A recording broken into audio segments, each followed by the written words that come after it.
What's up, and welcome back to the Section 10 podcast, episode 532, presented by Underdog Fantasy.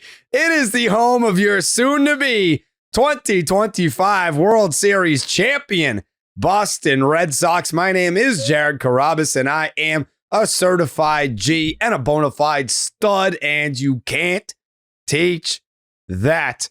And this right here, this is Tyler Milliken, and he killed his dog Bullet, and you can't teach that. Bada boom. Realest guys in the room. Steve, how you doing? Ooh, what up, Section 10 in the building? In the mother fucking building. Presented by Blue Moon. Suck one. Produced by Jake Yazzie. Fuck yeah. I realize that I sound horrible right now, but this is like a last 20-minute development. I've sounded normal all day. I like sneezed and it broke my vocal cords. I sound horrible, but I didn't sound like this when I came on the fucking call. You have proof of Felger and Mazz. Yeah, you were talking normally on there. I was on Felger and Mazz at 4 p.m. today, and I sounded completely normal. And now I one fucking sneeze took me out. By the way, shout out to my dad. He ended up in the emergency room because he sneezed and threw his back out. I sneeze and throw my fucking vocal cords out. The Carabas sneeze curse is happening right now. When you hopped on the show, like before we started recording, it sounded like normal you. I'm gonna call Train right now and be like, yo, babe, can you make me fucking some tea? Some hot tea. Yeah, let's see. It's an emergency. Wow, she's not going to answer. She in the house? That's crazy. She's in the house. What could she possibly She probably thinks be doing? It's an accident. She's like, why would he call me during the show? No. That's crazy. Like, what are you doing right now? J-Dog, do you want to give me her number and I'll make the call? No. I was offering. I'm trying to offer. Your call. That's crazy. Maybe she sees your number and she thinks maybe it's a prank, but if it's a random number, she might be concerned. You think that she's looking at her phone right now, seeing me calling her and being like, nope, not answering? No chance. It's That's not going to be a crazy. big old prank. I think she's more just confused why you'd be calling during the pod. Maybe there's this could be a butt dial. She's not like have her phone on her person at all times. Like she will like clean the house even though it's already clean. Like she'll just like put the phone down on the island and just bop around. Like she's a little Roomba. She just bops around like the house like a little Roomba. Does she have an Apple Watch? No. Oh. That's how Martha keeps track of me. Might just have to power through, Jerry. Might just have to power through. Eventually it gets better. Over the life of this podcast recording, I would imagine she's going to look at her phone. I would think so. Yeah, you're probably going to get this tea at some point. You sound like you went to the St. Patty's parade and had like a full day, and now you're. But you did that. I actually did that. Yeah, with Jake and Mike. Because I saw Wally was throwing up the Section 10. The parental approved version. Well, he doesn't like have that a middle version. finger. I do like that version, honestly. Well, I'm sure you do. He's got 4. I just like that one's good for the kids, you know. But I'm fine with the middle finger one. That's good too. We're in the John Cena heel era right now, Steve. Fuck them kids. Okay, you know, kids are swearing younger than ever. Well, John Cena. Now that John Cena is a bad guy, he's not doing Make-A-Wish. He even like was talking shit to like a 8-year-old in the crowd on Monday. I know you saw Steve, and I'm talking to all the other people. I was telling you about it. Yeah. No, that's crazy. Anyways, we're gonna battle. We gotta battle. I mean, what other choice do we have? Steve? I knew he was gonna do that. I just want to give a quick shout out to Wally. It was really cool seeing him at the parade and just, hugging him, great embrace. And I really missed him. And it's just been, what hit me? What hit me during that What hug? hit you? Yeah. What? That I was there when he debuted way back when. I think it was 97. 97. It was a mixed why. review. Because that's why he wears 97. That's why he wears 97. And he comes out of the wall and he's just, kind of bopping around and whatnot. Wally's been in my life, in our life, Jared, for 28 years now. Yeah. Mm-hmm. And he has consistently put a smile on my face almost for 3 straight decades. I can only say that about like my family. Smile. So Wally is basically family at this point, and I appreciate that. Show me the smile that he makes you smile. When I say Wally, I'm like, no way, Wally, let's go. Yeah, that was genuine. Yeah. And then I hugged him, and yeah, it was great. It was a fun time. Yeah. Well, would you go to that parade? T, I feel like you would have a really fun time at that parade. I'm Irish, so I do have that in my background, but I don't support the festivities. why? I don't know. St. Patrick's What does that Day, mean? You don't get the day off. Do you mean in you don't get general? anything? I'm not against it, but I don't like that corned beef stuff either. Like that meal kind of disgusts me a little bit. So like as a whole, I've You're taken acting a like step you have back. to eat that to go to the parade. Like, No. as you know, Yeah. when you enter the parade, you got to shove down the corned beef. Yeah. My mom isn't even Irish, and she eats it on that day because she thinks it speaks to the St. Patrick God or like whoever the holidays, in tribute shout to. out your mom. Yeah. She's a fake Irish. I'm a real Irish, or 50%. So no. I feel Also, like you'd have fun that day. Tyler got suspended before the show started. Yeah. So just count that one. Should we play like the dream music, like the that music, and then go back in time and play what happened, Jake? Yep. All right, let's do that. Oh, please keep poking the bear. Are you the bear? I could be anything. How does a bear sound like? Or sorry, that was crazy. Jesus Christ, get him out of here. That's going on the show. Oh, what's a bear? Ruff, ruff, ruff. I'm a bear. Oh, a bear.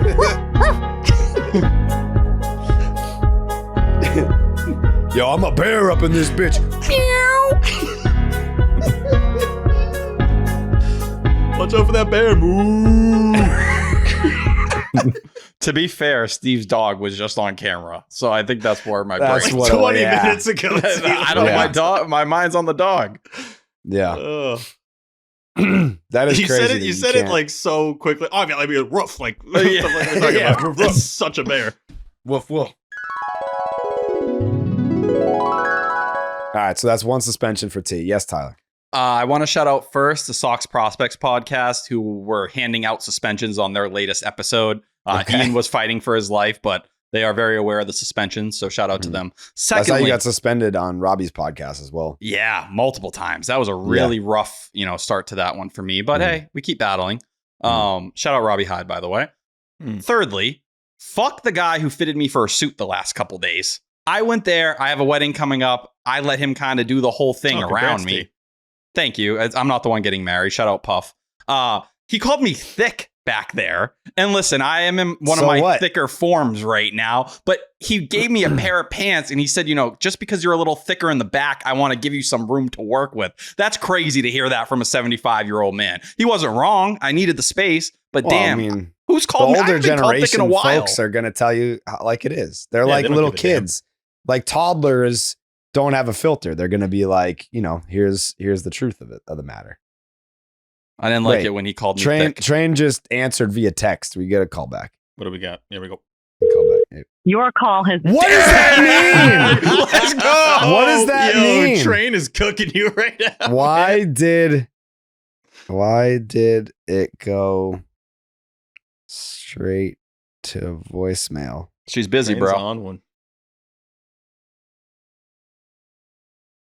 Double goat salute. I'm supporting you. That's crazy. What did he She say? just said, "Are you calling me on accident?" Oh, I thought Train got tossed. T got tossed. No. What did T Tyler say? I missed what he said. He said double goat salute. It's crazy. It's wild. Wild, T. I mean, we're gonna get this tea at some point.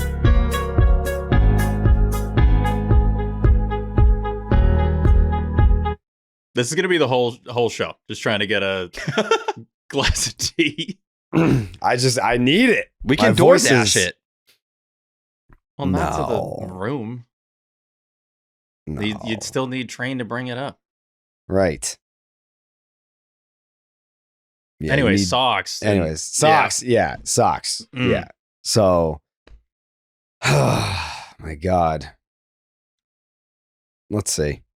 Let's talk about underdog. Let's talk about underdog, T. Because opening day is finally here. And baseball is back. Underdog is celebrating by putting up a pot of $500K for the longest home run.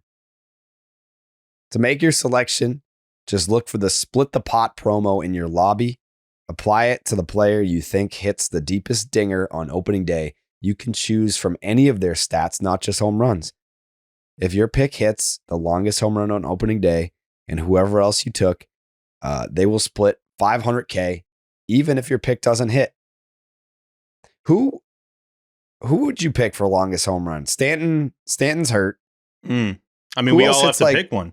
You saw the text from Jake, right? I don't. You got to be better with the text, Jerry. I feel like you got to be a little better with the text.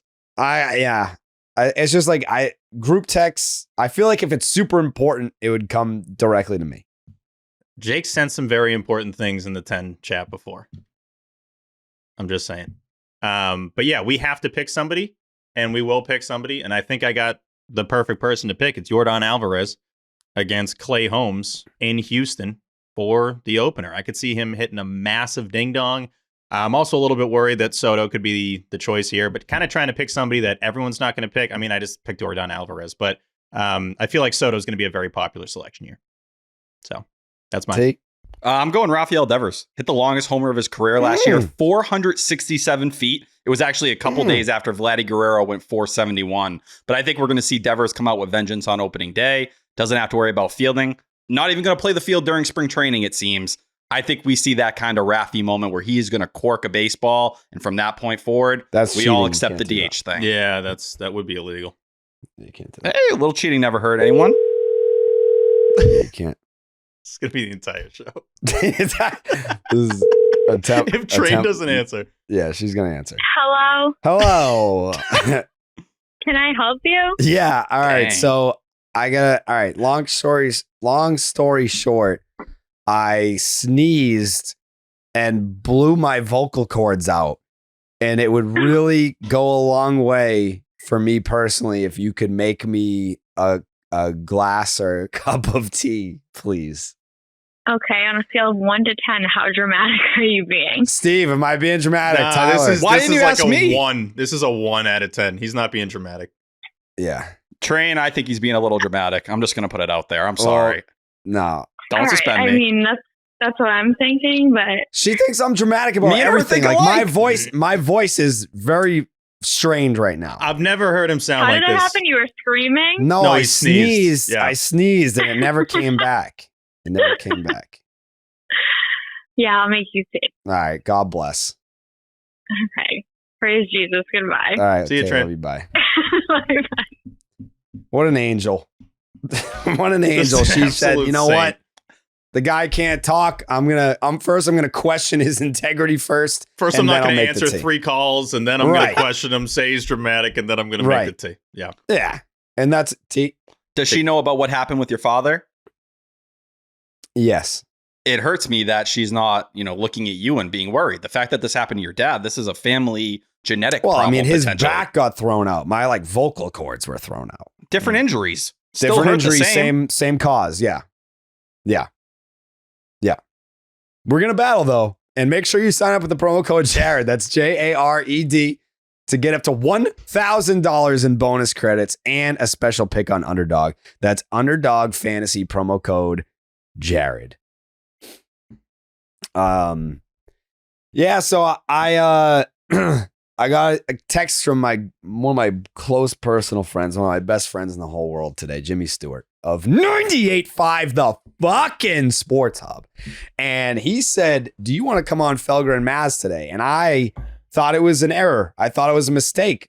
They never asked me to come on. I can't recall the last time that I was on Felger and Mazz on purpose. Maybe 2021 in the summertime.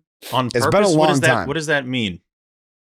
I don't think Felger does a lot of baseball talk or Red Sox talk. He'll dabble here and there, but not enough to have a guest on.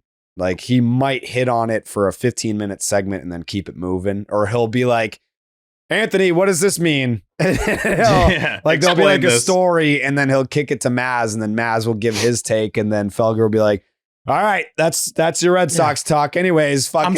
I'm sorry. I just don't care. I can't care. I don't care. Anyways, Gerard Mayo. Gerard Mayo. Yep. I'm sure there's a lot of good Gerard Mayo stories right now. Yeah. Absolutely. But Jimmy said, we'd love to have you on. I said, I'd love to do it. I miss my pal Felger.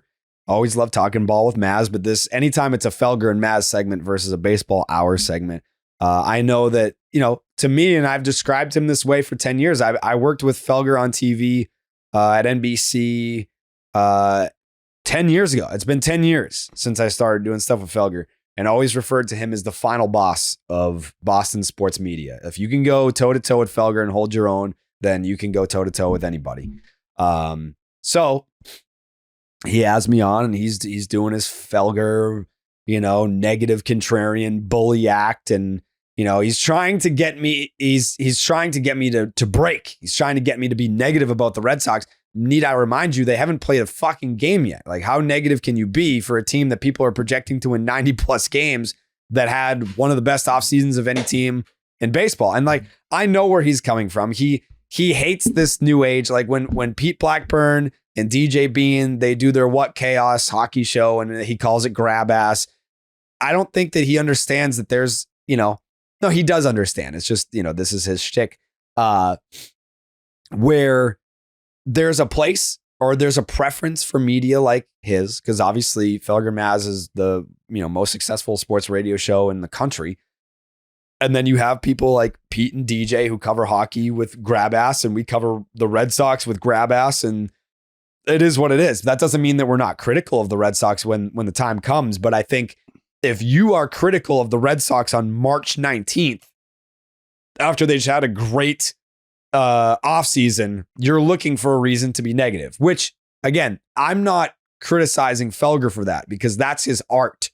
His art. You know how many people texted me after I went on? Tons. They all listen.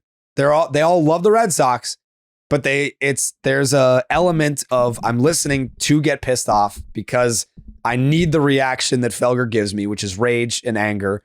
And that's his art. Like, we need each other. We are Batman and the Joker. And that's what I said to him is we will never be the same, because he called me out for wearing this Red Sox pullover that I have on. And he's like, oh, move the thing out of the way. And I was like, yeah, it's a Red Sox sweater. I love the Red Sox. I get mad when they lose. I'm very happy when they win. You don't care about wins and losses. But because people like you exist, it allows for people like me to exist and Section 10 to exist. There are masochist sports fans that want to listen and get upset about their sports takes. And that's how you get the callers and everything. But then there are Red Sox fans that they don't want the rage bait, and they want to, when good things happen, they want to go to a place where they know that, hey, like the hosts are feeling the same feelings of joy that I am. Felger's from Milwaukee. Like he's like, if the Red Sox win the next 5 World Series in a row, he's not going to give a shit. It's going to be great because, people will be excited about baseball again. Like it's good for ratings and all that.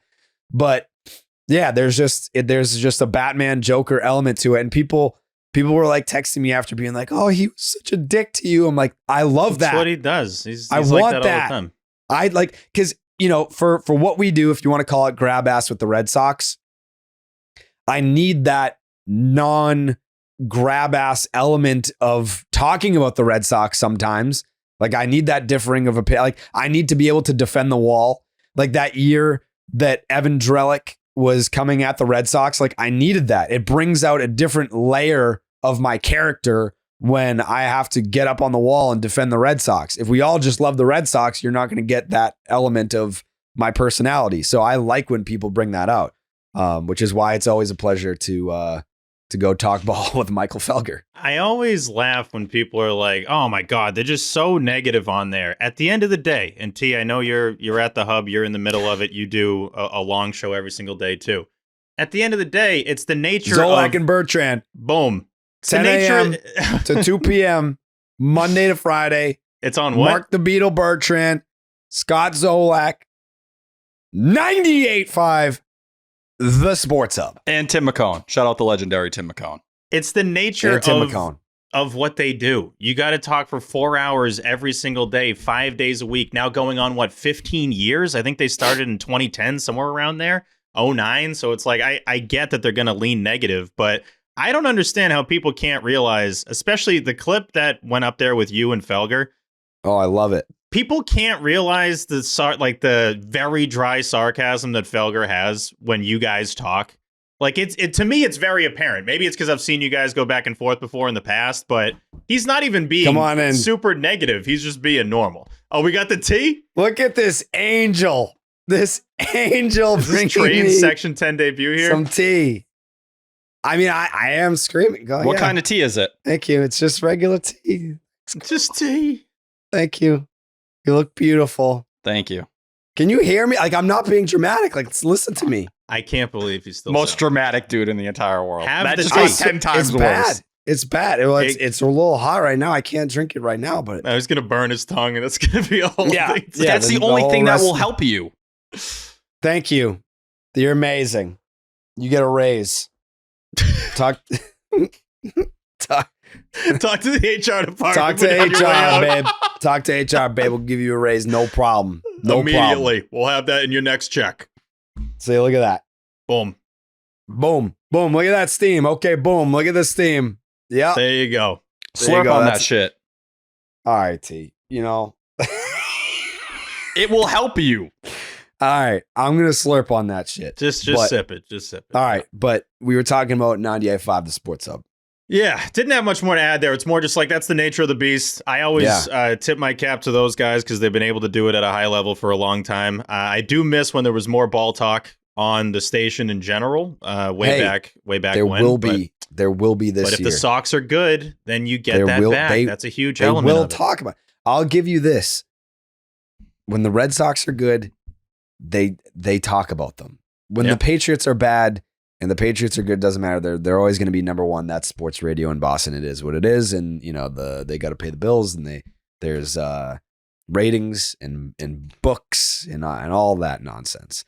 But when the Red Sox are good, they are talked about on sports radio in Boston. Not that that's important to everyone. I mean, it's important to me because I remember growing up listening to the Big O on EEI with my dad, and I had my paper route, and he would take me in his truck, and we would listen to sports radio, and we would listen to the Whiner line, which is where like the Section 10 voicemails originally came from. It was like a play off the Whiner line. I can promise you there's so many people listening right now that don't know what the Whiner line is, by the way, which is crazy to me because that's what we grew up with. But we're getting fucking old, dude. Like there's people that I mean, you sneezed and you sound like this, so we're getting up there.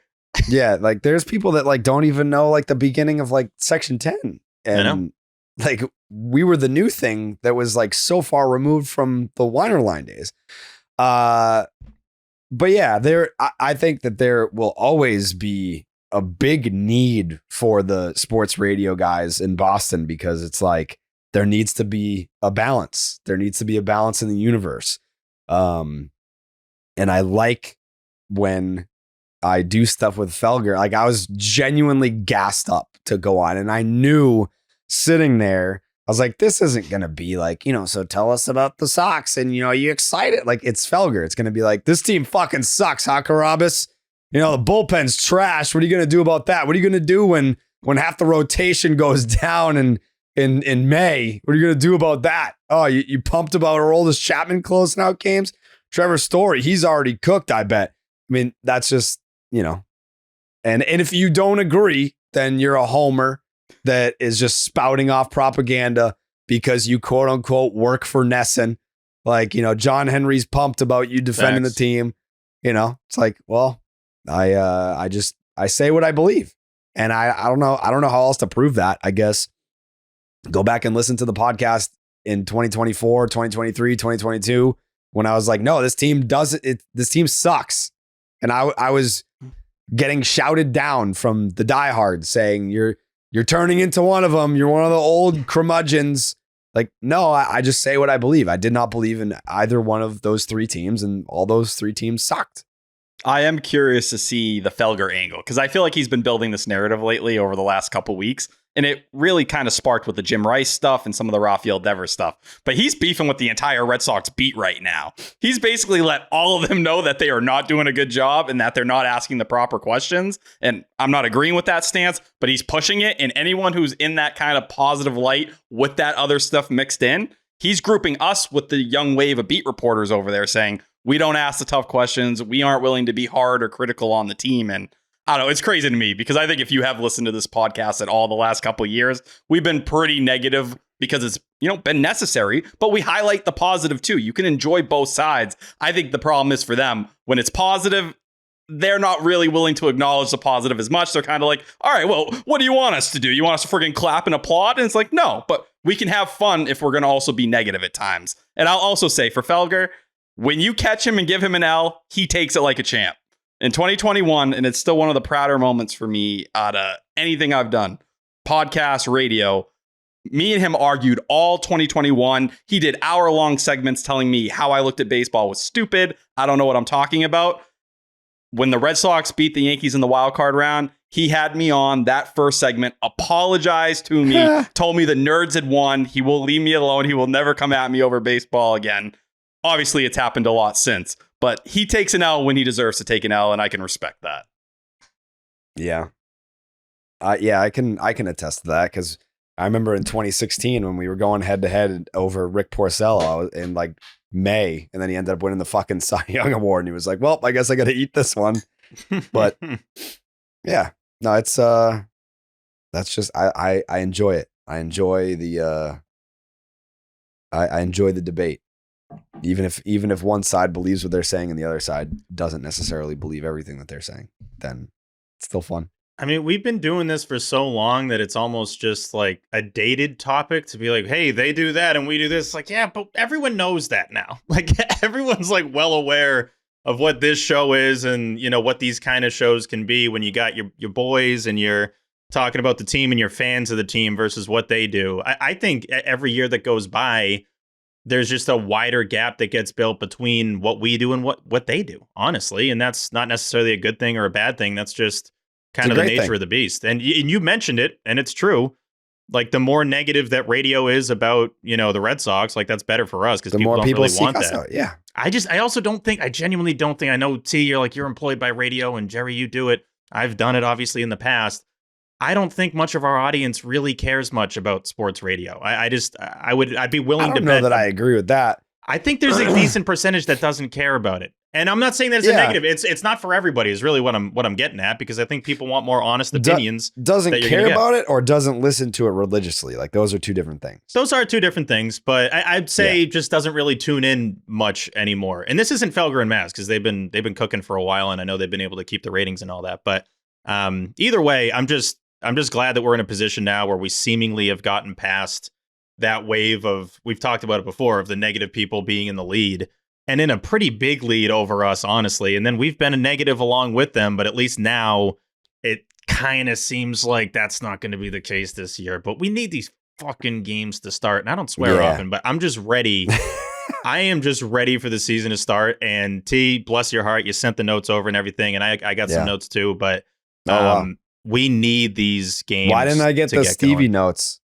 I just do my notes, I just do like thoughts I have on things that I assume you're going to bring up. That's kind of how we do topics on this show. Nah, I want the notes. You want the notes? All right. I'll send Stevie notes over. Yeah. Don't let him edit it. Bad things happen when people are allowed to edit documents. And I shouldn't have said that because I feel like my notes are about to get destroyed. No, I've never done that. He's never done that ever. But I mean, you guys aren't excited about Mexico? Huh? Guys. We're going to Mexico this week. The last 2 games of spring training. All of us. Are we all going? The team is. Devers and Story ain't, but the rest of the team is. Now you're going to start sounding like Scal. We got to do this. We got to do that. Scal, you're not on the damn team. I mean, excited. How so? It'll be cool to see him at a different park they haven't played at before, right? Like outside of that, it's going to be hard to care too much about this. Are you excited? It's going to be very hard to care if we're not going to be there, which we're not. Yeah, exactly. Monday's game's at 9 p.m. So it is going to be a bit late for a spring training game. The other game's at 7, but I do like seeing games played in places I haven't seen before, so that does get me a little excited. But no story, no Devers, that takes away from it, but who knows? Maybe something cool happens while they're down there. Last year we got all the pics and videos of them down there, and we had the Bayo extension and all that stuff going on. I don't know. It looked like fun team building. That Masataka Yoshida meme picture lives rent free in my head still. Who knows? Cool content comes out of it. Jerry, this is you know this. Like for an event like this, it's gold for T. Because then to him, all this stuff is way past the bar of posting. Like it's way past the tweet line for T. So he's like, "Oh my God, we're gonna get a bunch of stuff that I can post." Yeah, they're like the Red Sox are gonna be in Mexico, so they're gonna, we're gonna get that Red Mexico Sox flag. Mexico content. Yeah. Maybe like Duran's gonna have the sombrero on again. Yeah. T, I can already see T being like, "Yo, Duran with sombrero. Who could forget World Baseball Classic when he had this? This made my life." I put that tweet out like that 2 weeks ago. It's almost exactly that line. Alex Verdugo throws out the first pitch for the Sox, just comes back and he retires a Red Sox. There he is. Doogie's behind me at all times. Why is that becoming such a big story lately? I don't know. That shouldn't be that surprising. And that's coming from me, who's a Doogie I think it's guy. surprising, but it's just like people are now really honing in on the fact that Alex Verdugo hasn't signed with a team and hasn't had a big league offer since November. I think it's a little surprising, right? That he hasn't got a big league offer, but I think he's, and this is going to be the least surprising thing of all time. I think people are ripping him a little bit too much. It's like, let the guy, I agree. He's trying to find a job. Like, can we chill? T's not going to, you're not agreeing, but still, I think he's at a point now. I wouldn't do the montage of my highlights. I feel like, I don't love doing that. Yeah, like people. It's not like people forgot about you or they're not aware that you're out there. So I'm sure I agree he feels that way. Like Verdugo's not trash. He obviously has done himself no favors. But I know you probably got all the stats in the world too. But it's just tough. I just when feel you like he's not a guy that shouldn't get an offer. It's tough when you look at his Vorp in his index. Stop being an old man, dude. He had a 647 OPS last year. Okay. He's been going down for 4 years in a row. Okay. And now he's well below league average as a hitter, and he plays good, decent defense. Awesome. He plays good defense. That has value if you didn't have one of the most friendly player managers in the sport tell you one of his worst days with the Boston Red Sox was dealing with him and his problems. So it's like, you get that. It's like you're a fringy fourth outfielder at this point in time. That guy, you might land a major league deal for $3 or $4 million. Then you bring up clubhouse concerns. You're not going to get that. I think this is where you end up. He's a 100 OPS plus guy, probably. He's probably, he's like a league average player for his career. If you look at it from that perspective. He played in the ballpark that was best suited for him last year. And he somehow was 17% worse than he was the previous year. Everyone, when he was supposed to go to Yankee Stadium. When he was supposed to go to Yankee Stadium, we were supposed to see Verdugo hit 20 homers. Were we not? Short porch. Oh, it lets his power play up. I did not expect myself to be the most grounded in the middle person on Verdugo. Like Steve wants the Red Sox to build a Verdugo statue outside of Fenway. Tyler thinks he should never play professional baseball ever again. Go take your minor league deal. Like, he's not, there are certainly many places within the game for a league average player. And at this point, that's what he is. He's not even 30 yet, right? He's 29. He's 28. He's 28 years old. When does he turn 29? It's probably soon. Yeah. I'm acting like I don't know when his birthday is. Let's see. Please hold. May 15th. Yeah, it's coming up. So a couple months. Yeah. So call it 29. And it's like, okay, so he was late a little bit. And, maybe his priorities were out of whack a little bit. You think every player in the big leagues has their head on straight? No. It's like sometimes your talent outweighs your brain.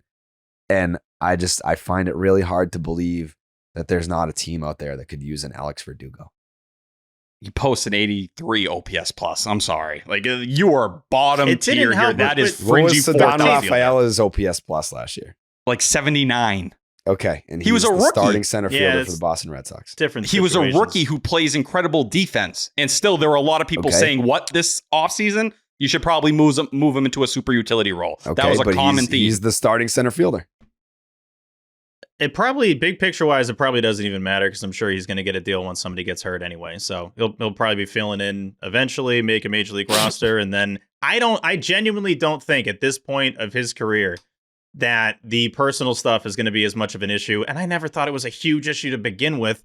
it's just that's the scale that you have to deal with. If your talent's going to go down, then you just deal with less and less things as a manager, as an organization, as a front office. And that's the case with Verdugo. But the fact he hasn't gotten an offer is a little bit surprising. But I'm sure I'd be stunned if he wasn't on a team by that birthday, by his 29th birthday. I bet he's probably going to have signed somewhere. So yeah, is what it is. It's also when you talk Sedon Cincinnati Reds. Like it probably will be the Reds, honestly. Yeah, like I don't think it's going to be a team that's going anywhere or has hopes to go anywhere. Yeah, Reds could. The Reds could. You're right. The Reds could. He has to hope for an injury. But yeah, he's not even Austin Hayes. Like that, you're acting like no one's going to get hurt this year across Major League Baseball. No, like, people are going to go down, especially outfielders.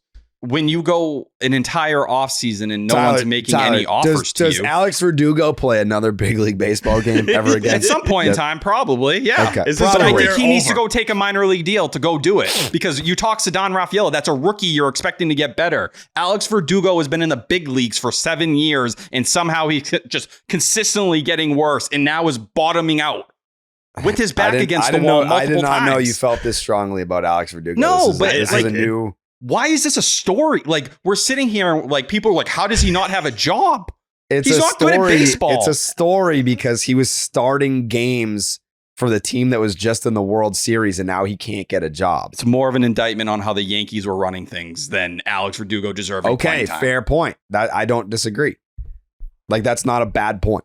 Well, it's also a story because nothing's going on right now. Like, this is the most annoying part, I think, of the baseball year, where you just want opening day to start and everyone kind of knows what the roster is going to be across Major League Baseball. And it's like, let's get it go. Oh, by the way, Doogie's got no offers. Like, okay, cool. That's kind of crazy, but let's keep it moving. Is this the last podcast? No, we're going to do one more before.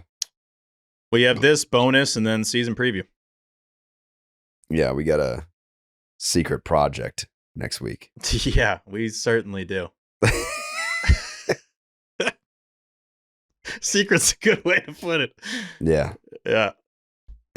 Anyway, I'm glad we got to the Verdugo thing because everyone wanted us to talk about this. Like this was a good thing to lead with. You know? I mean, I'm not saying. I didn't think we were even going to touch up on this. Honestly, no, I don't. I'm not saying that it should have not appeared on this episode. I didn't think it would come up this quickly. However,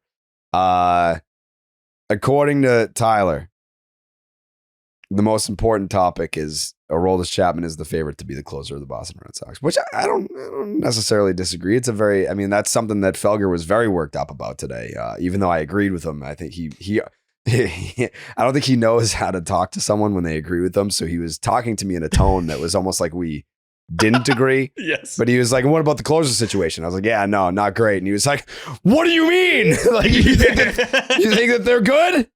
You think they're all set? Like, Are you a fan of the team? You can't hate this. Yeah. Aroldis Chapman is the favorite. But I think it's just, what I said was Alex Cora wants structure. I think it would be too bold to grant the closer's role to a Justin Slayton out of camp. Like, you kind of got to see it, give him the ball in certain situations, see what it looks like, and then gradually move him into that. Whereas with Chapman, he's been there, done that. How many major league saves does he have? Like 300 and something? Yeah, he's in the 300s. More. It's a boatload, yeah. Yeah, so it's like he's done it. You let him do it. And then if someone else emerges, then you make the switch. But I think it's just a matter of 335, yeah. 335. It's just a matter of you want to give the role to somebody to start the year so that there's structure. But I don't know how you guys feel about this. I get that Chapman has over 300 big league saves, but they really needed a lefty reliever. And then they signed Chapman. And at the time, it wasn't to be the Red Sox closer. Now he is. So if he's your closer, he's going to be deployed in a save situation. So that doesn't give you the lefty that you thought that you signed for left-handed specific situations before the ninth inning. Like, sure, you have Bernardino, but we kind of saw what he looked like last year. And I don't know. I'm not really I've sold my stock on Bernardino. I think with Chapman, if he's going to be in a closer role, there's a fair chance they bring two other lefties along now to pair someone with Justin Wilson. Because initially you had Wilson and Chapman you were selecting, for different moments. Does Wilson have an opt-out? No, he has a major league deal. Oh. Yeah, so he's definitely going to be on the team. And Bernardino's had a pretty solid camp overall. Matt Moore's here, but he really hasn't shown much, and he signed late. I don't know. I think if you want to have the Chapman conversation, like, if you want to be positive, you talk about what he's done this spring training, right? Like, over his last 5 outings, he had a rough start in those first 2 where he was walking guys. Hasn't walked a single guy in his last 5 outings. He's hitting over 100 regularly. Struck out the side today and looked, nasty while doing it. Who's but this? I rolled a Chapman. Oh. And I think when you talk conversation, I hate you guys. I think when you talk Chapman, though, the last 4 seasons, he's had a walk per 9 above 5, right? If you go back to Chapman earlier in his career, the only season he was successful as a closer with a walk per 9 that high was 2018. Yeah. I hate you guys. Hand up. T. What? T, come on. What? No. T. Break it down. T, these are the dog days of spring training, brother. Come on. I think this is the conversation, though. We've been having a closer competition this spring, have we not? Hey, I'm gonna give T credit here. Top thing at the Stevie notes was Chapman appears to be favorite to be the closer. So I do agree with this. So we agree? We agree, yeah. We agree. That's a big deal. It's a big deal. I mean, when they signed him, I did not think this was going to happen. I honestly thought, even considering Liam Hendriks didn't pitch last year, I thought he was going to be the closer to start the season. So didn't fully expect this to be the case. His last 30 save season was in 2021 with the Yankees. It's been a minute. He's got 29 total saves since then in the 3 years since he was their full-time closer in the Bronx. But we'll see how it goes. Temporary, no? Feels temporary, a little tempy. Yeah, I care about who the closer is on like May 1st. Like, let me know who it is. And I know by then. That's a little soon. That's over a month in. That you would want the guy by then, no? I think it's a little soon if it's going to be a Slayton or a Hendriks. Like, I think whoever it's going to be, I think June 1st is probably. June 1st is fine, but like we've talked about it before, and baseball fans know, the reactions to closer situations and blown saves and all that almost feel like they count for 3 games in terms of how much we probably overreact to one blown save. Yeah. That by the start of May has probably presented, I don't know, like 20 closing situations that have come up at that point. Who knows what the number's going to be depending on how good the Red Sox are. So the odds of Chapman giving up a bomb, walking in a go-ahead run, walking in a tying run, plunking a guy, being crazy, they seem pretty high. So I was stunned, and T, you probably already knew this, but second highest walk per 9 in the majors last year. Behind it's been like that for like 3 years now. It's been that way for a while, but still 99 percentile in K percentage. So it's like that's what he does. He's going to strike guys out. He's going to walk guys. The one appearance I saw of him in spring with Alan Peralt, he struck out the first 2 and then walked the next 2. And it's like, this is the Aroldis Chapman experience. So it kind of feels like that's going to be the case when he takes over as the closer here. But yeah, it doesn't fully matter who the opening day closer is. Let's just May 1, June 1, whatever it is, let me know who the guy is by then. I think the other scary thing here is if the walks are going to kind of just exist, and this is part of it, there was a big change from him in 2023 versus 2024. In 2023, he was 91st percentile average exit velo. In 2024, he was 9th percentile. So he went from not getting hit hard, not a lot of loud contact to, yes, a lot of loud contact. So when you mix in the walks and those concerns with the loud contact, that does make me back up a little bit. But I think Cora, and he's talked about it all spring training, how much he loves Chapman off the field, on the field, what he brings to the clubhouse, that kind of veteran guy. And when you're throwing 101, 1 or 2, you can argue that is the best stuff out there. I think for me, though, I would have given it to Justin Slayton. You're talking about someone who I think is built for a closer role. And Breslow was saying this at the end of last year. He mentioned, he was like, we think Slayton can close at some point in time. Slayton is the opposite of Aroldis Chapman. 1.5 walk per 9 last year. He was baby Chris Martin, and he had an elite chase rate, barrel percentage, 84th percentile ground ball percentage, and he was still missing bats with 9K per 9. And this was for a guy who wore down as the year went along. He's added some weight that you can tell. I don't know if they're just being cautious because he got sick and, missed some time. He's had some off the field stuff going on family-wise as well. But I don't know. I think Slayton, if you don't want to put guys on base and you want weak contact, feels like he's kind of the guy for that. But it's fair. He might be that guy by May or June like Whitlock was that in September of 2021. 2 other things on Chapman real quick. When we signed him, I know the conversation was like, he might get booed at Fenway. Like, people are going to hate this. If he's closing games for the Sox and pumping 101 miles an hour and striking out guys and like, it's going to be fine. You can still hate him, but if he's going to close out games and be good for the team, people aren't going to boo him. Like, I don't think there's going to be some big reaction in a negative way towards him. Again, if you don't like him, that's okay. But if he ends up earning this role, he's going to play a massive part in the Sox hopefully making the playoffs or maybe even winning the division. I just still can't. It's crazy. Even though I've literally already seen him pitch for the Red Sox down in Fort Myers, I still can't envision him coming in from the bullpen at Fenway Park and having all like the smoke on the montage and the big screen and everything and the lasers and whatever the hell the song is. I'm sure it's intimidating.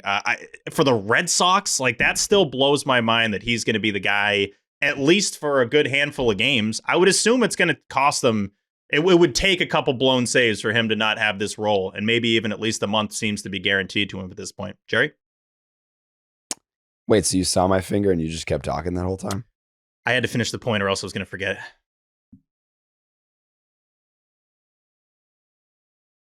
Call on me. No. Tyler, go ahead. I put my finger up. Jerry? I would have called on you, but I feel like I'd get suspended for that. Steve already called on me. It was my fucking turn. But you were upset that he didn't do it quick. Tea isn't helping, and I don't know if the tea is helping. I don't know. Can I get a take off while I'm sitting here, Jerry? I hate to say it, but Chapman's like entrance music is fucking sick. It's probably nasty, right? You don't know it? No, I don't think I do. I'm not like locked in for when Chapman comes in the Bronx back in the day. Like I don't remember. Has it been the same thing throughout? It's fucking cool. It's like a siren. And then I believe it's a Rage Against the Machine song. Yes, Tyler. For Whom the Bell Tolls by Metallica. No, that's not it. I don't know. This is what Reddit said. I just clicked on it immediately. No. Can we play it? I mean, I think we would get demonetized. Yeah, probably. Is it worth it? I don't know. Yeah, that was only with the Reds he used that. That makes sense. Yeah, dumbass. Of all the closers, I could see him having like the most badass one. Oh, it's fucking cool. Wake up. Rage Against the Machine. You were right, Jared. Oh, yeah. No, I know. I'm going to fucking kill you. I'm going to absolutely strangle you today. All right, shut up. Here it is.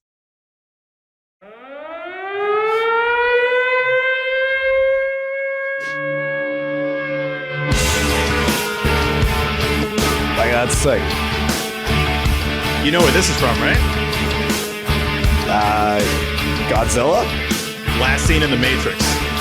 When Neo's just realizing, like, he's that guy. He's the one. Maybe we won't get demonetized because the siren. Yeah, no, that's... Oh, what? I would love to keep that going. Can you keep it going? I want to be...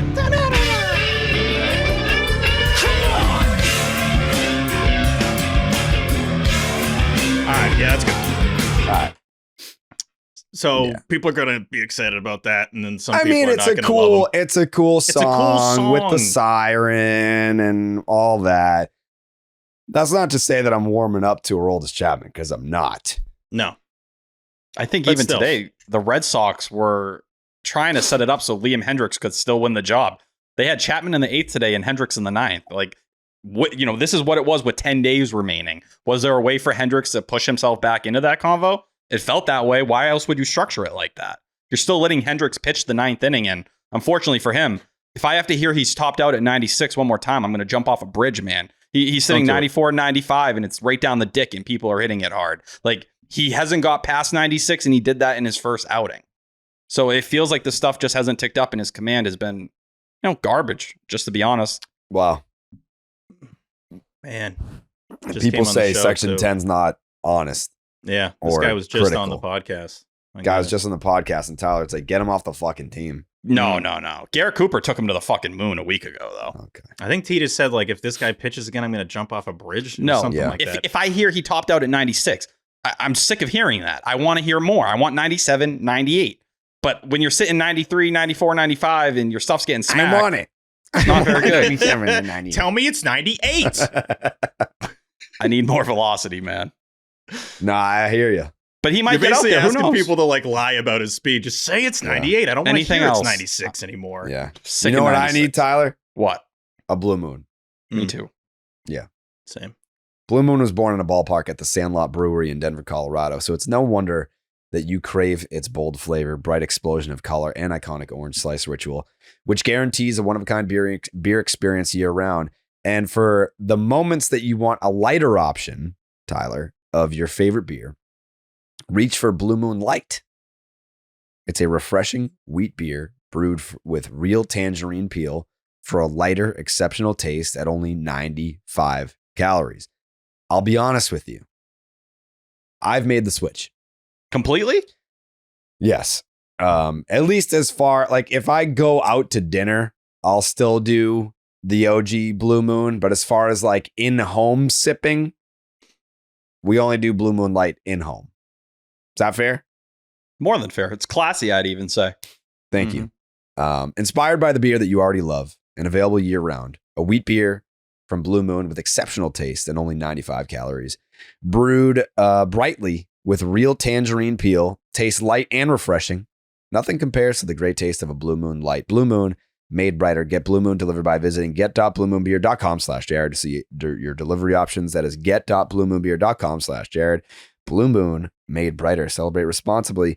Blue Moon Brewing Company, Golden, Colorado. Suck one. Did you hear that Mookie Betts is a fan of mine? See that? I did see the clip and I thought this is probably Jared's favorite thing he's ever heard. I mean, does anything top that? I could tell you didn't know how to reply. You were like, did he just compliment me? You said like, your brain broke, right?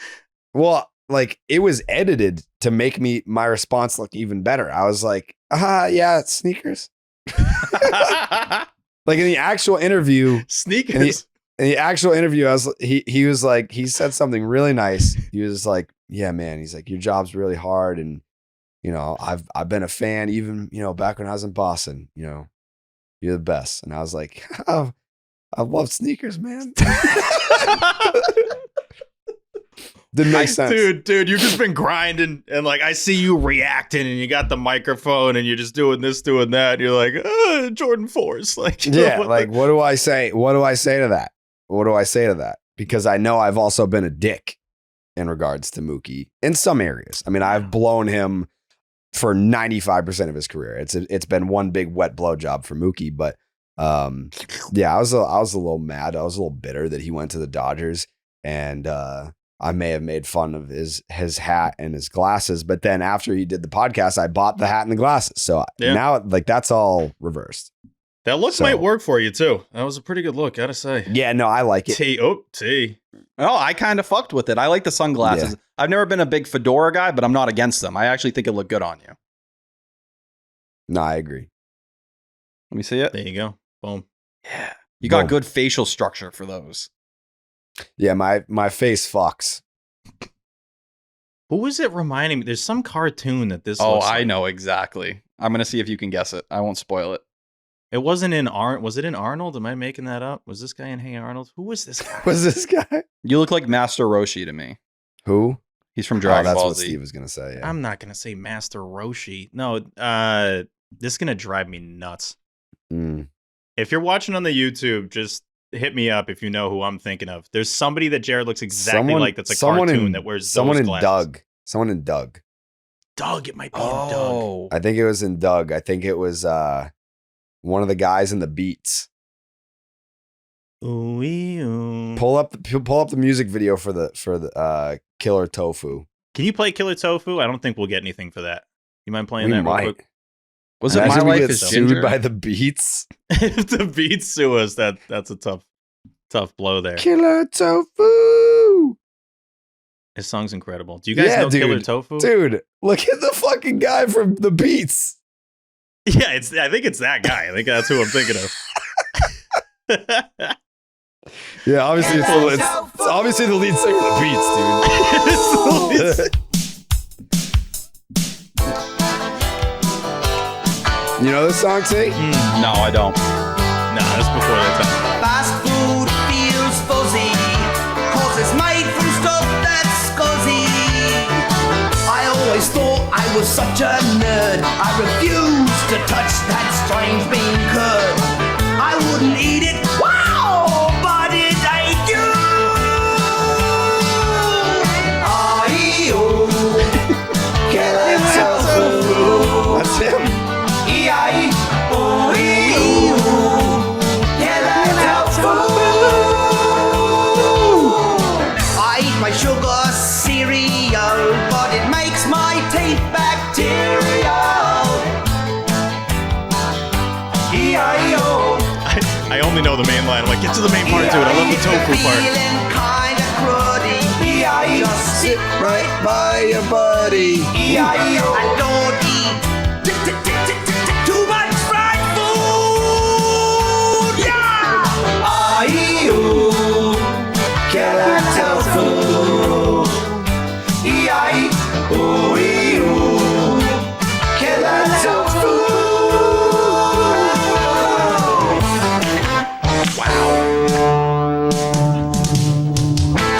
Yeah. What a song. That's incredible. The Beats. Yes, that's who you're thinking of. It's the lead singer from the Beats, obviously. I don't know how I didn't land on that earlier. Yeah. It was very clear. Very clear that's what it was. Yeah. That's a little weird that I think I caught that quickly. Take. Well, that's who it was. So. T, what do you do? Be honest about what? What do you got, T? Yeah, I don't know. Yeah, I felt like that song was like a poor man's My Shiny Teeth in Me. The fuck is that? It's a all-time classic. I know Jake knows it. Chip Skylark, Very Odd Parents. That felt like a worse version of that song. Come on, Jake. Please. If there was ever a time. Are you trying to say you didn't do Doug? I only saw a couple episodes. I remember when I was really young, but it was on at like 5 a.m, like when As Told by Ginger was on, and like All Grown Up, but Rugrats. Like that's when those shows were on for me as a kid. Yeah, the prime days of Doug was not really tea time. This was really for us. Yeah.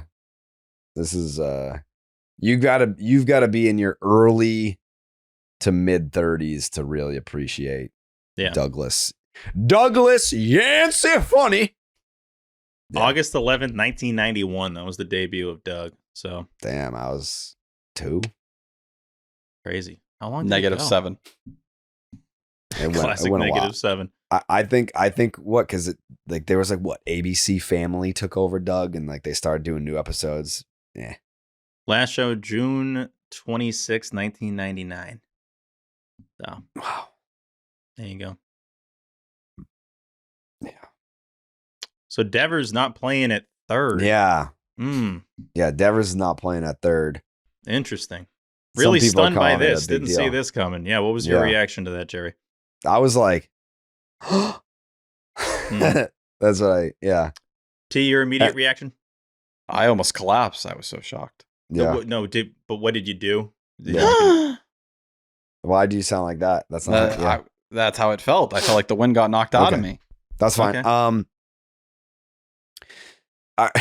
Are we reading into like? I feel like he's completely just protesting. Like him not going to Mexico is very much like a fuck you for the DH thing still. It's like, I'll be ready. Don't worry about me. I'm still going to hit 36 home runs, 38 doubles, drive in 109 runs, hit 280, a 912 OPS. Don't worry about me, but fuck your Mexican trip. I'm not going. I think it's the same reason why he took some time to get into a game. He was just going to go at his speed. And Cora kept talking to him. It was like, Devers is coming up. And he's like, oh, are you going to play this week? And he's like, I need a little more time. It's like, all right, we know you're upset. You're not happy. You're going to do it at your speed. You guys have been operating on your way. You haven't really been caring to think about Rafael Devers with your actions. Well, he's not going to really care to think about, your side that much until the games actually matter. And I think that's where they are right now. And, we haven't done a podcast since he called to meet with the media that day after that live BP. And, there's been different people who kind of interpreted it in their own way. The main quotes that came out was, I'm willing to do whatever it takes for the team. But I think more people, as they dove deeper into the translations, it's clear he's still not, super happy, but he's kind of realized this is what it is. I kind of have to accept this, and I don't think it's going to get better until games really start. They start winning, and, you kind of see where this whole thing's going because, yeah, he's a little butthurt. I don't blame him. He should be. We should bring something back that I had mentioned from the end of last year, and part of it's my fault because I got to look through some of the applications, but a Section 10 translator. We would love to have one for this season because I saw the clip that came out for the Devers comments that he had, and what Davison was saying, the translator, was not word for word, and Raffy was like kind of correcting him, and we can't be in this situation. Like, this can't happen anymore. Obviously, in a perfect world, Raffy would just answer the questions in English. He knows what the questions are. He knows how to speak English. I would love if he just did that, but it doesn't seem like that's ever going to happen. So now you have a pissed off star that doesn't want to go to Mexico, which I don't even care about. It's like, whatever. If he's ready for Texas, fine.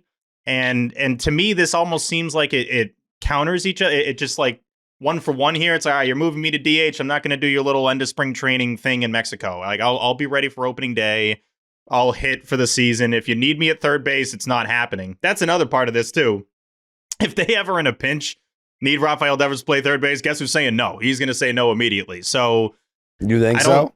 Oh, absolutely. Do you think he's going to go play third if last second they would want him to go play third? I think I'm not even being dramatic. I think he would say no and like find somebody else. You didn't want me playing third at the start of the season. I'm not going to do it. I think that happens behind closed doors, but I don't think it sees the light of day, at least for a while. Well, so then you think that they wouldn't even ask him, right? Let's say hypothetically. No. I think like to play out your scenario. Yeah. The Red Sox, I'm not even going to put a scenario into the universe. Let's say the Red Sox need Rafael Devers to play third base for whatever reason that is. I wasn't going to say I'm not even going to say it. I'm going to say it. Let's say they need Rafael Devers to play third base. They go to him and they say, all right, so can you play third base? We need you there. He's going to be like, fuck you. I thought you said I wasn't the third baseman. I do think that that's how it starts. I don't think that that's how it plays out. Yeah, I maybe think not that the whole conversation season. happens. No. I think that conversation happens privately. That's how he responds. But by the third hour of the same conversation, I think he's like, all right, fine, whatever. Like, I'll do it. Maybe I just wouldn't be stunned with like as it stands right now.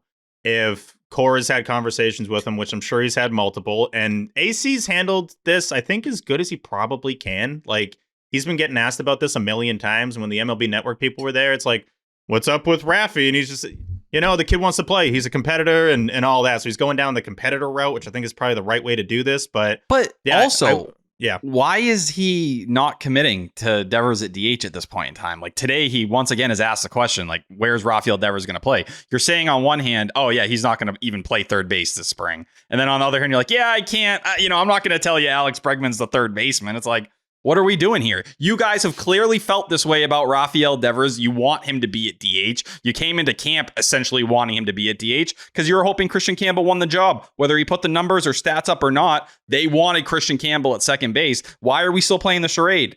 We know Devers has already said he's open to playing DH and he hasn't played third base. So guess what? Call him your DH. Why are we still tiptoeing around this subject? Does it matter, though, at the end of the day? Like, I'm sure, like, he should have probably by now said that Devers is the DH, but, like, all the ingredients are in front of us. We know what's going to happen.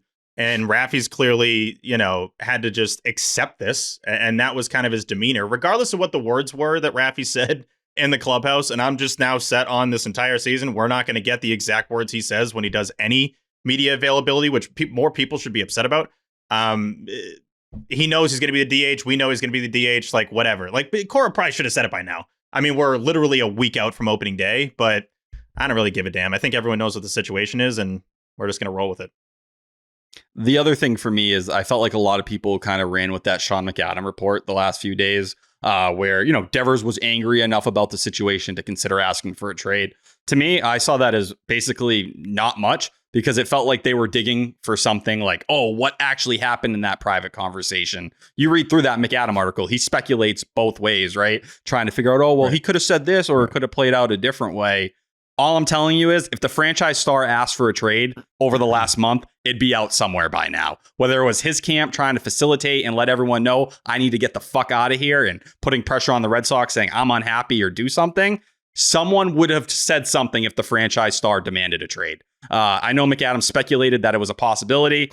I don't think that's the case. And I think you're seeing a guy who's upset with his employer. He considered crashing out. He was pissed off and he kind of, got over it like most people do with their jobs from day to day. I didn't see that. So how was the report presented? How was it said? Like, This is the exact line. According to sources, Devers was angry enough about the situation to consider asking for a trade. Okay. That was the only report. Jerry? Can I sprinkle some, I don't even want to say context on it, but like, let's talk about it. This report came out 4 weeks after the original like Devers press conference where he was all pissed off. Why go back in time? Because you were trying to figure out what happened. Devers, by the time I love Sean McAdam. I think he's a great reporter. I love working with him and yada yada yada. But why is that report relevant now when Devers has already publicly said, "I'll do whatever the team wants me to do," and I still view myself as a third baseman. Like, he's not completely changing his tone. He's still saying, like, I feel the same way that I felt that first day on the bench, but I will do whatever's best for the Boston Red Sox because I want to win here. What use does that report have in present tense when we've kind of moved on from that? Like, of course he was pissed off enough, I think, to like, there's been plenty of times in my career where I've been like super pissed off. And I told this to Tyler. I was like, there's been times where I've been so pissed off where I've like gone to like my mom and been like, I'm fucking quitting. Like, I'm done. I've done this to you guys. I've been like, you know what? Like, fuck this. Like, I'm like, this is my last show. Like, I'm not doing this shit anymore. So like, it just is what it is. Like, that's that, like, when I saw that, I was like, I know exactly how he feels, you know? Like, you feel like you've given so much to something, and then there's an incident that makes you feel slighted or not valued or what have you. And you're like, all right, fine, fucking, I'm not doing this anymore. I don't need to do this anymore, whatever. But then you calm down, you stop having your temper tantrum, and then you go to work and you do what you've done your whole life, which in his case is hitting baseballs. Maybe it's not playing third base anymore, but it's playing baseball for the Boston Red Sox. And so I didn't, when I saw that he was so angry that he considered asking for a trade, it's like, well, did he? No. Okay. That was what they were looking for, though, and I don't think they found it. And I think this was the closest thing to keep a story that, you know, credit to Fenway Rundown. They've been very consistent on this, talking about, oh, you know, Devers has been unhappy. This isn't going away. This is a storyline you're going to have to kind of follow. Well, it feels like they tried to extend the storyline, and this was the closest thing they could kind of get. Because I believe if Devers requested a trade, we would know by now. There's no way in hell a month later we wouldn't. Also, like, this was so juicy when he did that initial media availability. That was like more than he's ever done in terms of being controversial with the team. And understandably, he had the quotes last year about like wanting to commit and all that. That was so juicy that I think from their perspective, there wasn't a lot of other big storylines going on in camp. It's like, can we still get something out of this? I feel like we can still get something out of this. So if it's that angle, then that's fine. Like you mentioned, Jared, like, McAdam's awesome. He's one of the best in this space. And Castillo sucks, but McAdam's good. But like, I don't think it was anything more than that. But at the same time, if you're Rafael Devers and you're still upset, which fine, if you still want to be a little bit pissed, okay. If you look at the alternative, like, what's the alternative? Because he's not going to request a trade. And I don't think he ever was going to request a trade. This is what you do. You hit for a living. Like, what's the other option, Raffy? You're just going to be pissed off and maybe like fake an injury and be away from the team. That looks so selfish. And I'm sure, I would hope people around him have talked to him, been like, hey, dude, like, I get it. You're upset. We've all been upset, but I hate to tell you, you don't have another choice. Like, there's not another thing you can fall back on here and just assume that that's going to work out. This isn't the NBA. You can't just get pissed and get traded. Like, that's not what's going to happen, especially 9 years left on the deal. It's unrealistic. And like, on top of it, just for like Devers as a whole, he made clear in his conversation with the media that, you know, I don't want to be seen as this negative person, as this pouty guy. And like, I think you saw the fan base. There was a good chunk of this fan base that was really starting to turn on Devers, as, you know, he got pushed back more than ever. And more than ever. Not even close. I mean, he hasn't given fans much reason to dislike him. This is a big one, but yeah. And I think he just kind of saw, like, you know, sitting here and pouting, at least publicly, and saying it out loud, it isn't going to help me. It's only going to make my life harder here. And I'm going to create more enemies in this city. You create enemies and the fan base gets on you. That stuff doesn't go away. It just builds and gets bigger and bigger. And then you become the storyline from 2 to 6 every day at the Sports Hub.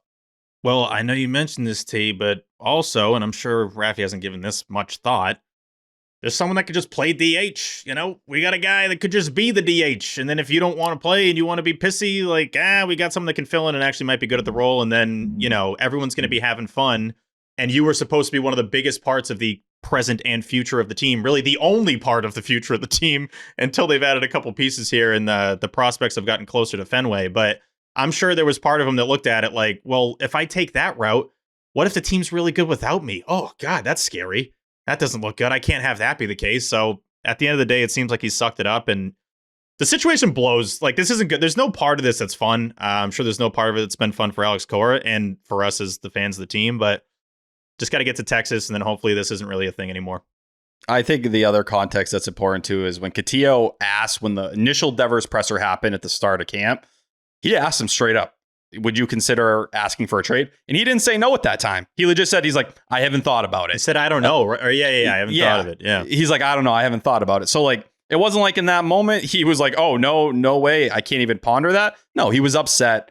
He's come to understand this is what his positioning is. Do you want to be on a team that's going to compete for a World Series right now?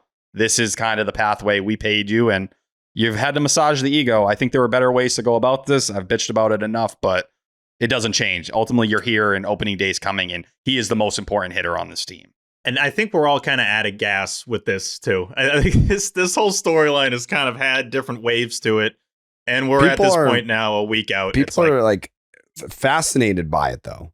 It's like, a fascinating story. I mean, has this ever happened like this in the John Valentin thing back in the day, but like recently, something like this has not happened with the Red Sox.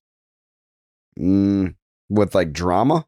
Not to this level where like the face of the team is like, no, I'm probably not like doing Manny, that. Probably like Manny drama. Manny stuff, yeah. And then I'm sure there was some Poppy stuff over the years, but, you know, because they kept giving him just 1 year deals. But I don't think anything, it has all the ingredients, especially when nothing ever happens in spring training. It's always just like, yeah, man, great to be with the guys and, you know, just really love building the chemistry. This was a huge story for a time where nothing goes down. So you guys think he's protesting he won't play the field? I haven't heard anyone say that. I don't think that. No, I don't necessarily think that. No, I'm more saying that like it's hard to, I mean, this is all just hypothetical of guessing where he's still at. I think we know he's still pissed, right? I'm sure he's not that happy about the whole situation, but I just wouldn't be stunned if we ever heard in a situation, oh yeah, they actually did ask Raffy to go in there, and he was like, nah, I'm not doing that. I wouldn't be stunned if that happens based on the ingredients we have so far. But Jared's right. I'm sure so many conversations have already happened, and the ones that matter are with Alex Cora, and he's the one that's going to be making the decision. So yeah, we'll see what happens once. And I think from like what we've kind of heard is that like he is still being pouty about it. It's not like I think the situation can be resolved and still be lingering at the same time, which I think is what we're kind of looking at. He's going to DH. He's going to do what's best for the team. He's not happy about it, but I think he'll go out there and like, who knows? By the end of April, he might say, honestly, this is sick. Like, I don't have to go out there and play defense. I'm healthier. This is awesome. Like, it's like, dude, I'm healthier. I'm a better hitter. Like, he might be like, oh shit, I'm hitting 357. That's like, I've never, that's never what you hit hope this for. good before. Yeah. There's still a part of me though, and I think we all have this to a certain degree where we never really want to be told what to do, and then we almost want to intentionally tank it because it's like, no, because then you're going to take the credit for that success. Like, I think there is a part of Raffy that thinks about what's the best case scenario, and it's him dominating at DH, and then being like, told you so. No one wants the told you so. You always want to clock that person in the face. So I don't know. I think that's best case scenario, obviously, because it's good for the team, good for the fans, good for everybody. But I do think there's part of him that would be like, I don't want them to get the benefit of me dominating in any way, shape, or form. But maybe I'm reading into it too much. I just think, like I said before, we just got to get the season going, and hopefully it takes care of itself. I do think that Devers' question is interesting about why he isn't playing third base, because he was taking grounders with Bregman. We heard that, 3 weeks ago? They're working together out there, and he's, Devers picked up this tip from Bregman, and it's, clicked, and he's looking better at third base, all this blah, blah, blah. Why isn't he playing third? Are they at the point where they just are like, we don't want you in the field in general? Because that should be even a stronger statement. If you don't want him touching a glove, you just want him to DH, and that's it. Even more of a reason why Devers might be upset and say like, okay, you guys never even kind of questioned me playing third base. It was always just get me to DH, which once again, he'd probably look at it and be like, all right, I don't like how you handled this situation. it's valid. There is a level of that that's just adding to the BS. Like, why did I even have to do that? Like, why do you have me do that if you were never going to have me play third? That's at it. all. He said all the right things about Bregman, by the way. I think Raffy, and like the one thing in the Spanish interview where he's like, yeah, he's come in, he's been a great leader. Like, I didn't even think Devers was going to say that. So that was kind of cool that he was complimentary of Bregman, and hopefully that keeps going. Because do the Red Sox look at it right now and they say if Devers goes down, right? Right. Or not if Devers goes down. If Bregman goes down, is Devers not the first answer there? Are they calling up Marcelo Meyer? Is that how they're kind of going about it? Like, are you, a last option to have to play third base? No longer hey, well, we have a Gold Glover. That's why you don't play third base. No. Sorry, Jared. That's what I was going to say. I think, and honestly, like he should be speaking English at this point. Like he knows the language. People are asking it in English, and he chooses not to speak it. Are you a leader or are you not? Like, what the hell? No, Jared. Yeah, I hope he never speaks English. No, he won't at this point. If he hasn't by now, I don't think it's happening. Actually, I was saying that the other day because my buddy does not. He's not like he like casually follows baseball. Not a huge baseball fan. And he's like, why was the Bregman signing such a big deal? And I said, for a couple of reasons. One, it was the first time the Red Sox spent like significant money in several years. Two, it's a guy that's a veteran that can change the clubhouse and is rubbing off on the big three, which is great. But I think the other big reason is, you look at some of the guys that the Red Sox have spent money on. They gave the extension to Abreu, but he does not do English-speaking interviews. They gave the 5-year deal to Yoshida, who does not do English-speaking interviews. And then they gave the monster contract to Devers, who does not do English-speaking interviews. So it's kind of the first time that they brought in this kind of top-tier, forward-facing player that can do what Bogarts did before he left, which is do the forward-facing stuff on behalf of the Boston Red Sox.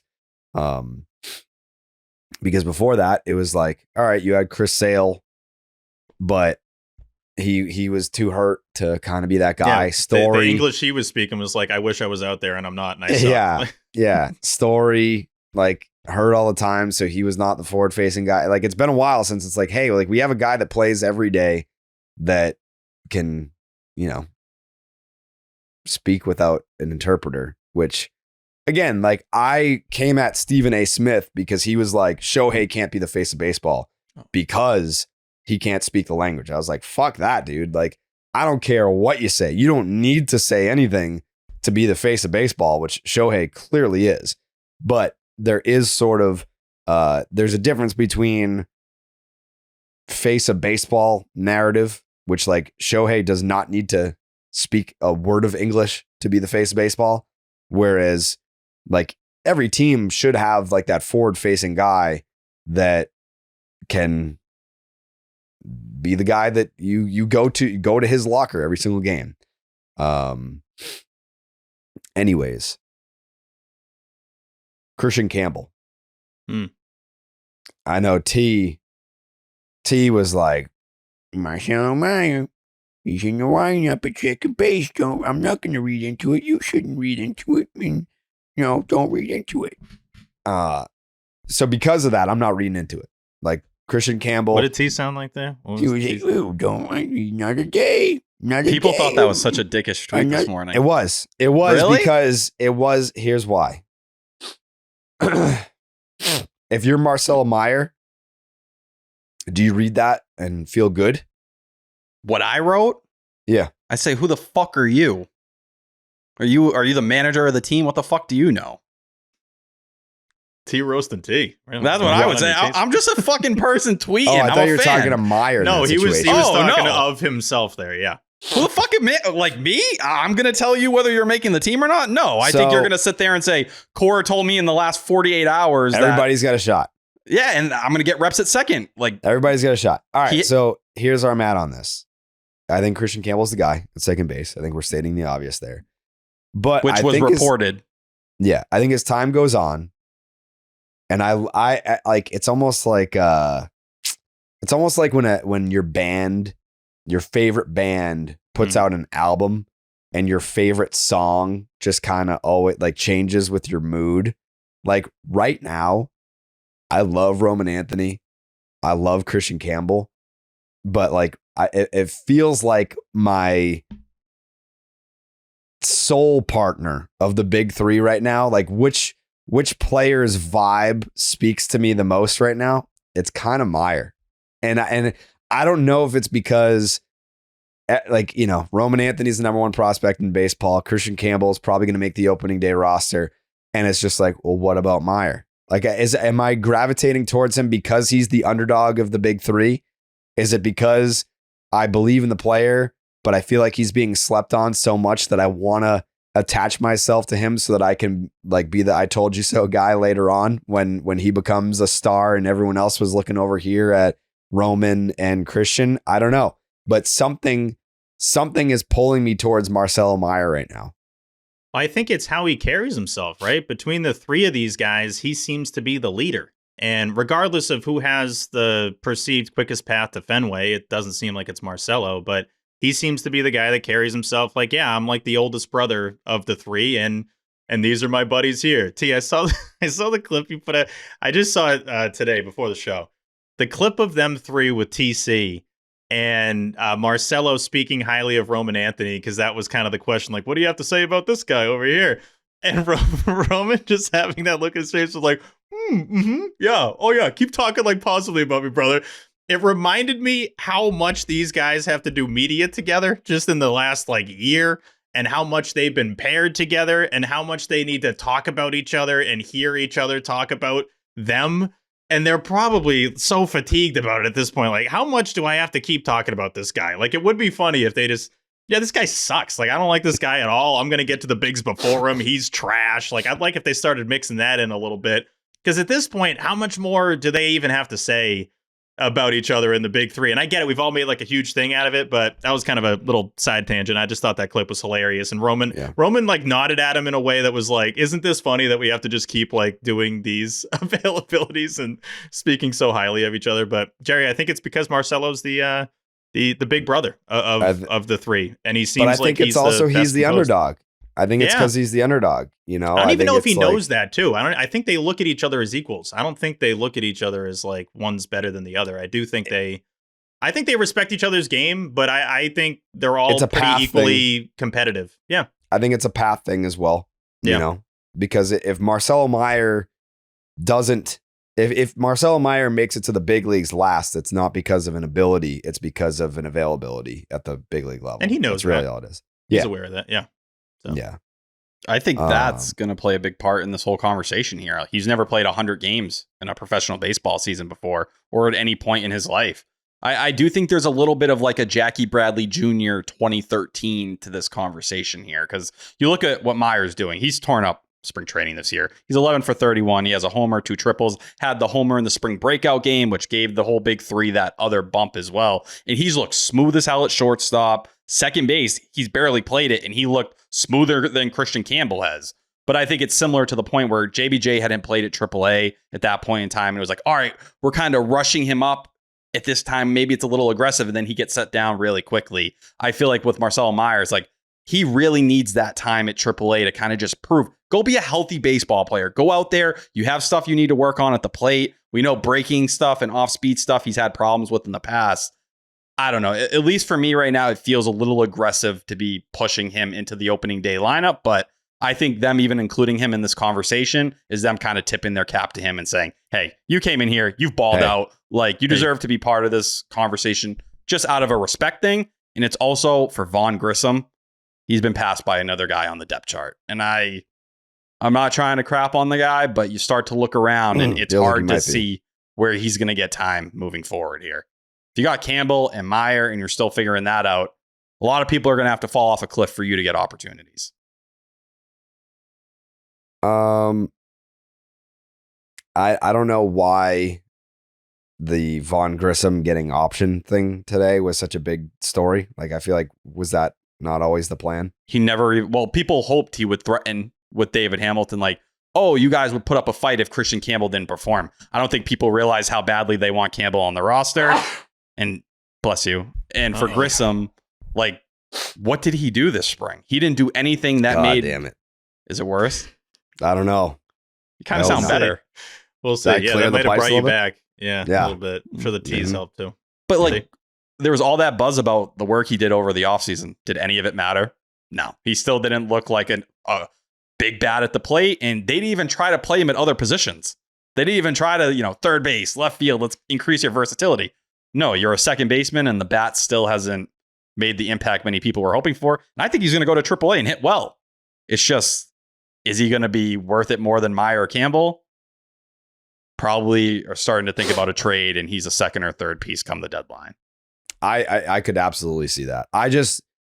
As you were talking the entire time, I was just thinking, like, please don't use Meyer as a trade piece. If he's blocked for whatever, a year, like, just wait. Just hold on until you can have those three guys on the Red Sox at the same time. Because there is something to we've played together at every level. Like, they hyped us up to be the big three. Like, let us be that at the big league level on the same team. It has to be tough to get to this point because they're so close. Like, they're right there. And understandable that Marcelo's gone through a longer journey than Campbell or Roman Anthony. But, them coming up together, at least at this point now being paired together as the big three, it's like they kind of deserve to all make the team around the same time, or at least be on the same team. You even mentioning the potential of Meyer getting traded and bringing up the injuries, whatever. I feel like we deserve to see him on the team. We deserve to see him make the Red Sox and see what that would look like and see, the reaction he would potentially get at Fenway and pair him with Bregman, who they now seem to be best buddies, and, have Raffy in the mix past the drama and all that. I would want to be able, as a fan of the team, to see it get to that point instead of have to, we got a great, chance to make this trade and we got to do it. And they said they're only going to do it if Marcelo Meyer's in there. Like, that would have to be a massive trade for you, because I don't think there's many guys that I would give him up for right now. And I think when we talk about, what we like so much about Bregman off the field, I think Marcelo's the guy who would bring that. Over time, you would hope. Last episode, I mentioned the conversation he had with D'Angelo Ortiz. It feels like Meyer is just that guy that everyone gravitates towards and looks at, hey, you're the shortstop. It's that Xander Bogaerts thing. And, hey, I think this is why part of the Red Sox being okay with Alex Bregman if he opted out was if he dips, all right, well, Marcelo Meyer can play third base. Christian Campbell can play second. Story is short, however you want to align it. There's a way to make this all work, and maybe they hope that Trevor Story has this great year and opts out. I'm not someone who believes he's going to opt out, but that's where some of these tougher conversations are going to have to come into play. Yeah. Imagine if they all make the Sox. If we get to redo that photo that they took on the night. How cool is it that they all hit a homer in the same game? Like, that was awesome. That was awesome. Right after we recorded, and it's like, really? Like, there's always something to hyping a certain player up or prospect up or group of prospects up. You do that, you have them on MLB Network and they all hit bombs. Like, that's just from the outside looking in that had to be like, oh, okay, I get it. I get why everyone keeps talking about this big three and why Passan wrote an article on them and all that. So I do like that they're living up to the hype. It's just we want them to get to the finish line. And I just feel for these players and just the baseball players in general. You can be the best player ever. It just takes fucking forever to get to the big leagues. It takes so long. And then for a lot of these guys, it takes forever just to get paid, like they deserve. So ideally, these guys can all make it to Fenway and we can benefit from, cashing in on the waiting game here. Yeah. I mean, I've been an outspoken hater of spring training and all that. But man, did that make me feel something when they all hit a home run in the same game. And then what did the guy in the crowd say? Overrated. Overrated. Roman hits a bomb. And the ball comes off the bat differently for guys. That sound for it sounded, yeah. Oh. And this is spring training mics. Like, they don't have the good ones for this. He was also turning on 98. It's not some fucking 93, pitch down the dick. They're turning on velocity. They all did. I'm trying to think back in history of Red Sox prospects, and I've been watching the game for a long time, young man, and this has got to be the most excited I've ever been for a crop of Red Sox prospects. And we've had the conversation a million times. We are a fan base that is very, very fortunate to have SoxProspects.com, the website, more so than the podcast, because the website goes back like to the span of time. The podcast I stumbled upon, it's probably been about 10 years, I guess. But I was in high school reading, like I remember being in computer class on soxprospects.com and, having the knowledge of who's who. And I don't recall in the last 20 plus years being more excited for a crop of Red Sox prospects than right now. Maybe that's because there's more information now. I don't know, but like, it's not to say that I didn't have information back then. So, well, I remember dying for a Blake Swihart highlight, hoping Red Sox stats would post it back 10 years ago. Now we see every time they hit a single or a double. Yeah. Yeah, we see it because you posted T. But yeah, them putting those highlights out there, all the minor league teams, like that was never the case. We never, and if it was as grainy as could be. So that definitely helps the process. And the fact that the Red Sox have sucked and gotten high draft picks and been able to take some of these guys has helped too. So yeah. But I mean, like, how many times did they suck and get a draft pick that didn't become shit? Like Trey Ball. A lot different in the majors. Yeah, Pat Light was tough. And we thought he was going to save the team. Henry Owens. Yeah. It happens. Yeah, you're not going to hit his much. Blake Swihart. This Benny had his moments. Yeah, Benny was great. Yeah. Part of one of the best Red Sox outfield of all time. Remember that catch he had in Houston? Like some could say that was like the most important one the Sox have had. Yeah. Who hit that ball? Oh. Wow, you throwing daggers right now? I'm just celebrating that he's on our team now. Yeah. That didn't sound like a celebration. Yeah, it sounded kind of pointed. Oh, no. If anything, I've been described as an Andrew Benintendi hater. You're like a lot of, like, you know what you need, T? I saw the regression. I'm sorry. You know what you need, T? What? Better help. To manage your anger that you have towards players irrationally in this league. Because now that he's on your team, right? Think about your favorite leaders, mentors, and idols. They don't have all the answers, but they do know when to ask questions or seek support from their community. In a society that glorifies hyper-independence, it's easy to forget that we're all better when we have a support system behind us. Therapy can be a source of support for any area of your life. It's time to shift the focus from doing it all to knowing that we're doing better when we ask for help. I'm your idol, right, T? Of course. You ask me for help sometimes? I've called you frequently and just, screamed at you for 25 minutes. Not in a mean way, but just pouring everything 25 out. minutes? Around that. And then I don't think we've ever had a phone call that lasted 25 minutes. It's 2 days ago. An hour. And this is even crazier. No. I'm saying 25 is light. Oh, I agreed. I was about to say we had like a 3-hour phone call at one point last year. Yeah. I did a whole workout in the middle of the fucking phone call. I didn't do any of my prep work for the baseball hour. Crazy. But BetterHelp is fully online. For the people that don't have a Jared in their lives to mentor them and guide them and give them advice and console them and lead them in the right direction and provide for them and things of that nature. Feed them, clothe them, bathe them. BetterHelp is fully online, making therapy affordable and convenient, serving over 5 million people worldwide. Access a diverse network of more than 30,000 credentialed therapists with a wide range of specialties. Easily switch therapists at any time for no extra cost. Build your support system with BetterHelp. Visit BetterHelp.com/rocket today to get 10% off your first month. That is BetterHelp, HELP.com/rocket for 10% off your first month. And thank you to BetterHelp for sponsoring today's podcast. Love that. Love them. Okay. And funny is not the right word. Isn't it ironic? Isn't it a little bit strange that on the day that Masataka Yoshida hit a home run, that the Red Sox were like, yeah, we're going to start this guy on the injured list to start the year. He seems super hurt. Homered on the same day. But in fairness, we're not talking about the legs. We're not talking about his ability to swing a bat. We're talking about his ability to throw a baseball, because now, after being told that he will never touch the grass in the outfield ever again, this is a defensive magician, Masataka Yoshida.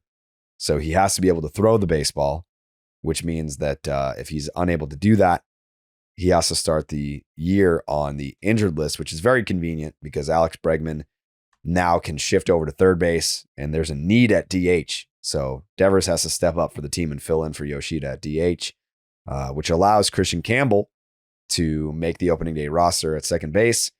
Tyler, your thoughts on this? It feels like you're making things difficult just to be difficult, because there was a pathway where Bregman's at second, Devers is at third, Yoshida's at DH, Campbell, who didn't have the spring many we're hoping for, could push his way onto the roster and change that over time. But for Masataka Yoshida, him and Cora aren't even saying the same things.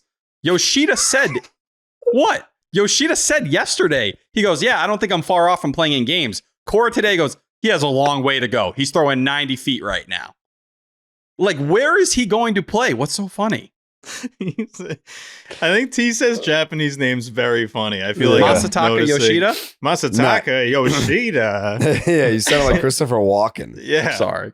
I don't know who that is. But with Masataka Yoshida, like where it stands out, now it's in my head.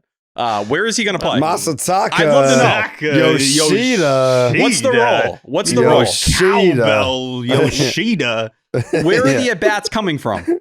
I'd love to know. I think they're just hoping somebody gets hurt. Yep. Yeah. Can I be honest real quick? Yeah, please. I know the Yoshida stuff matters to you, T. I just don't really care about it. Like, it's going to figure itself out. I just don't care. We've talked a lot about it, and it's like, yeah he's going to start on the IL, and yeah, he's healthy, and that's crazy. But I don't know. Outside of that, there's not much more to it. Like, we all know the situation, right? And there's a DH, and it's not him. And obviously, if the roster was organized differently, in past years leading up to now, then he wouldn't be on the team, because they would see that it doesn't fit with this type of Red Sox team. But I think when they got Yoshida, I'm sure they weren't expecting to, a couple years later, have Bregman at third. Masataka Yoshida. Or Cowbell. It just, I don't know. It just doesn't do much for it. Like, by the time the season starts, and if a guy goes down, if you got to do the, you start moving pieces around, then fine. I think that makes more sense. But, yeah, it's just kind of a weird situation. I'll give you that. It's unique. Cora tells me he's one of the team's best hitters, and yet you've done everything in your power to make sure he does not have a role on the team. Right. And you platooned him last year. To build the trade value up? Not like he has to say that. Maybe, but you don't have to say it. Like, stop gaslighting me into thinking you think Masataka Yoshida's worth something, because everything you do says we don't give a fuck about this guy. Wow. And that's just the truth to it. The players do.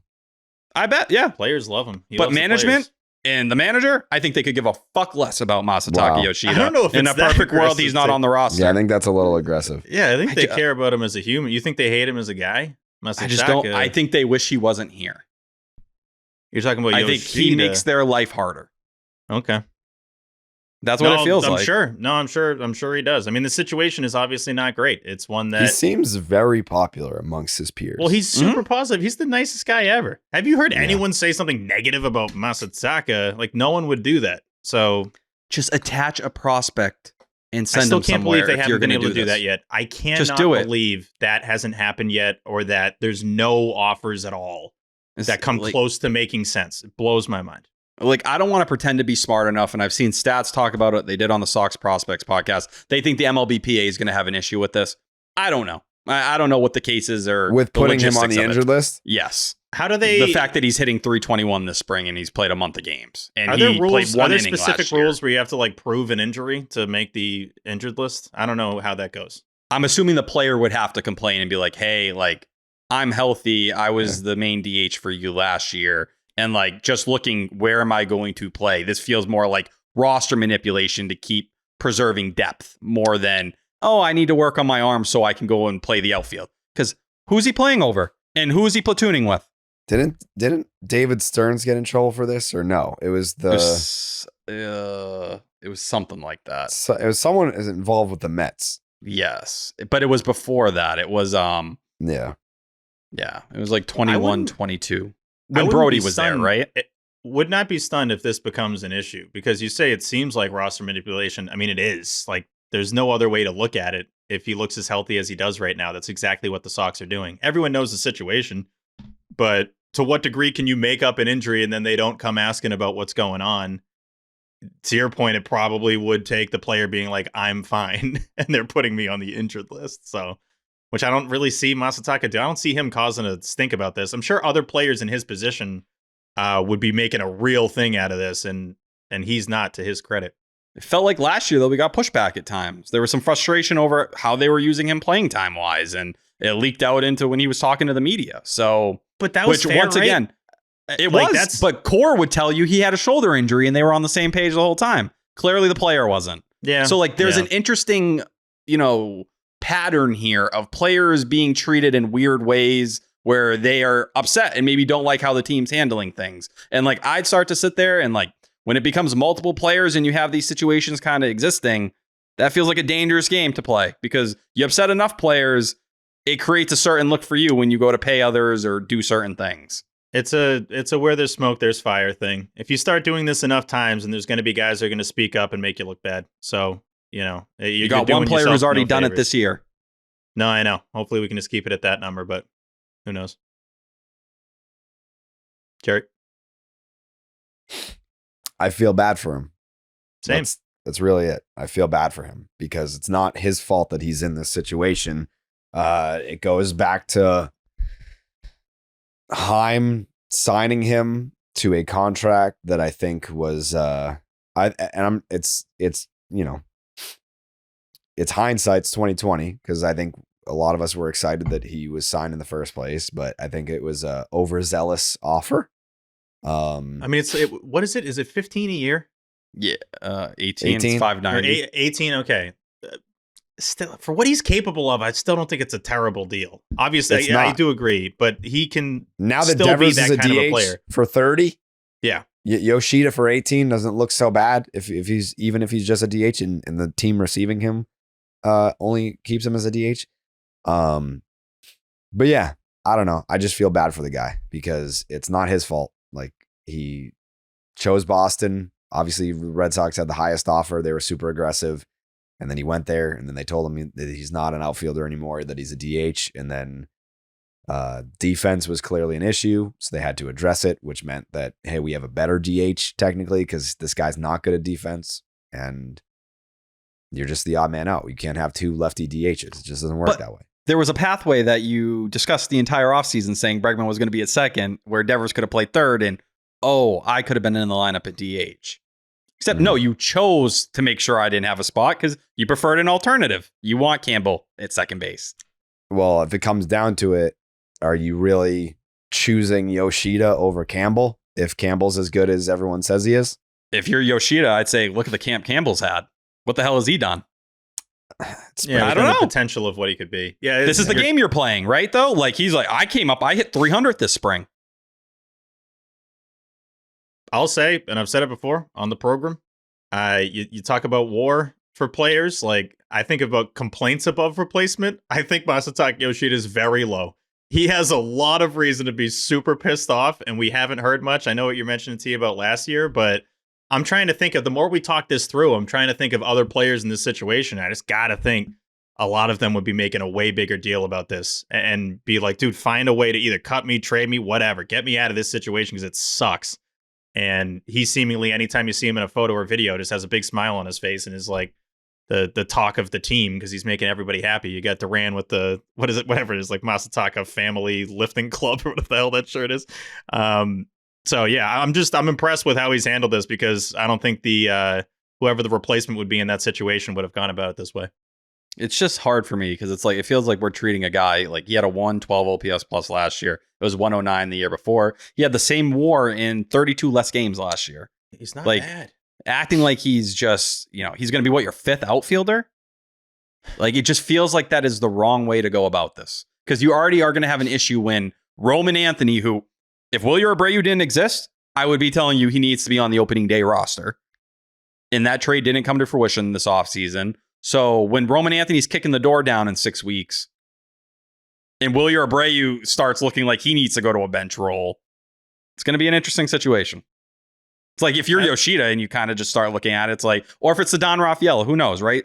Maybe they are willing to admit Rafael is a utility player, but he's had a hell of a camp. He's made me look like an idiot for what I said all offseason. Good on him. But like, these are the tough decisions. Huh? His family hates you too, right? Incorrect. We've spoken. We're on good terms. Oh, what? Is it Cezanne? What's the brother's name? Yeah, we chatted in the DMs. We're on the same page. You're on the same page now. 100%. Would he say that? Yes. Okay. I think so. Hey, let's just say I tried to help him. I didn't succeed, but we were trying to figure out where we could watch the Red Sox game. We figured it out in the end. What's he saying? I think so. We get a hold of these DMs. He's like, "What, bitch? Like, let's go."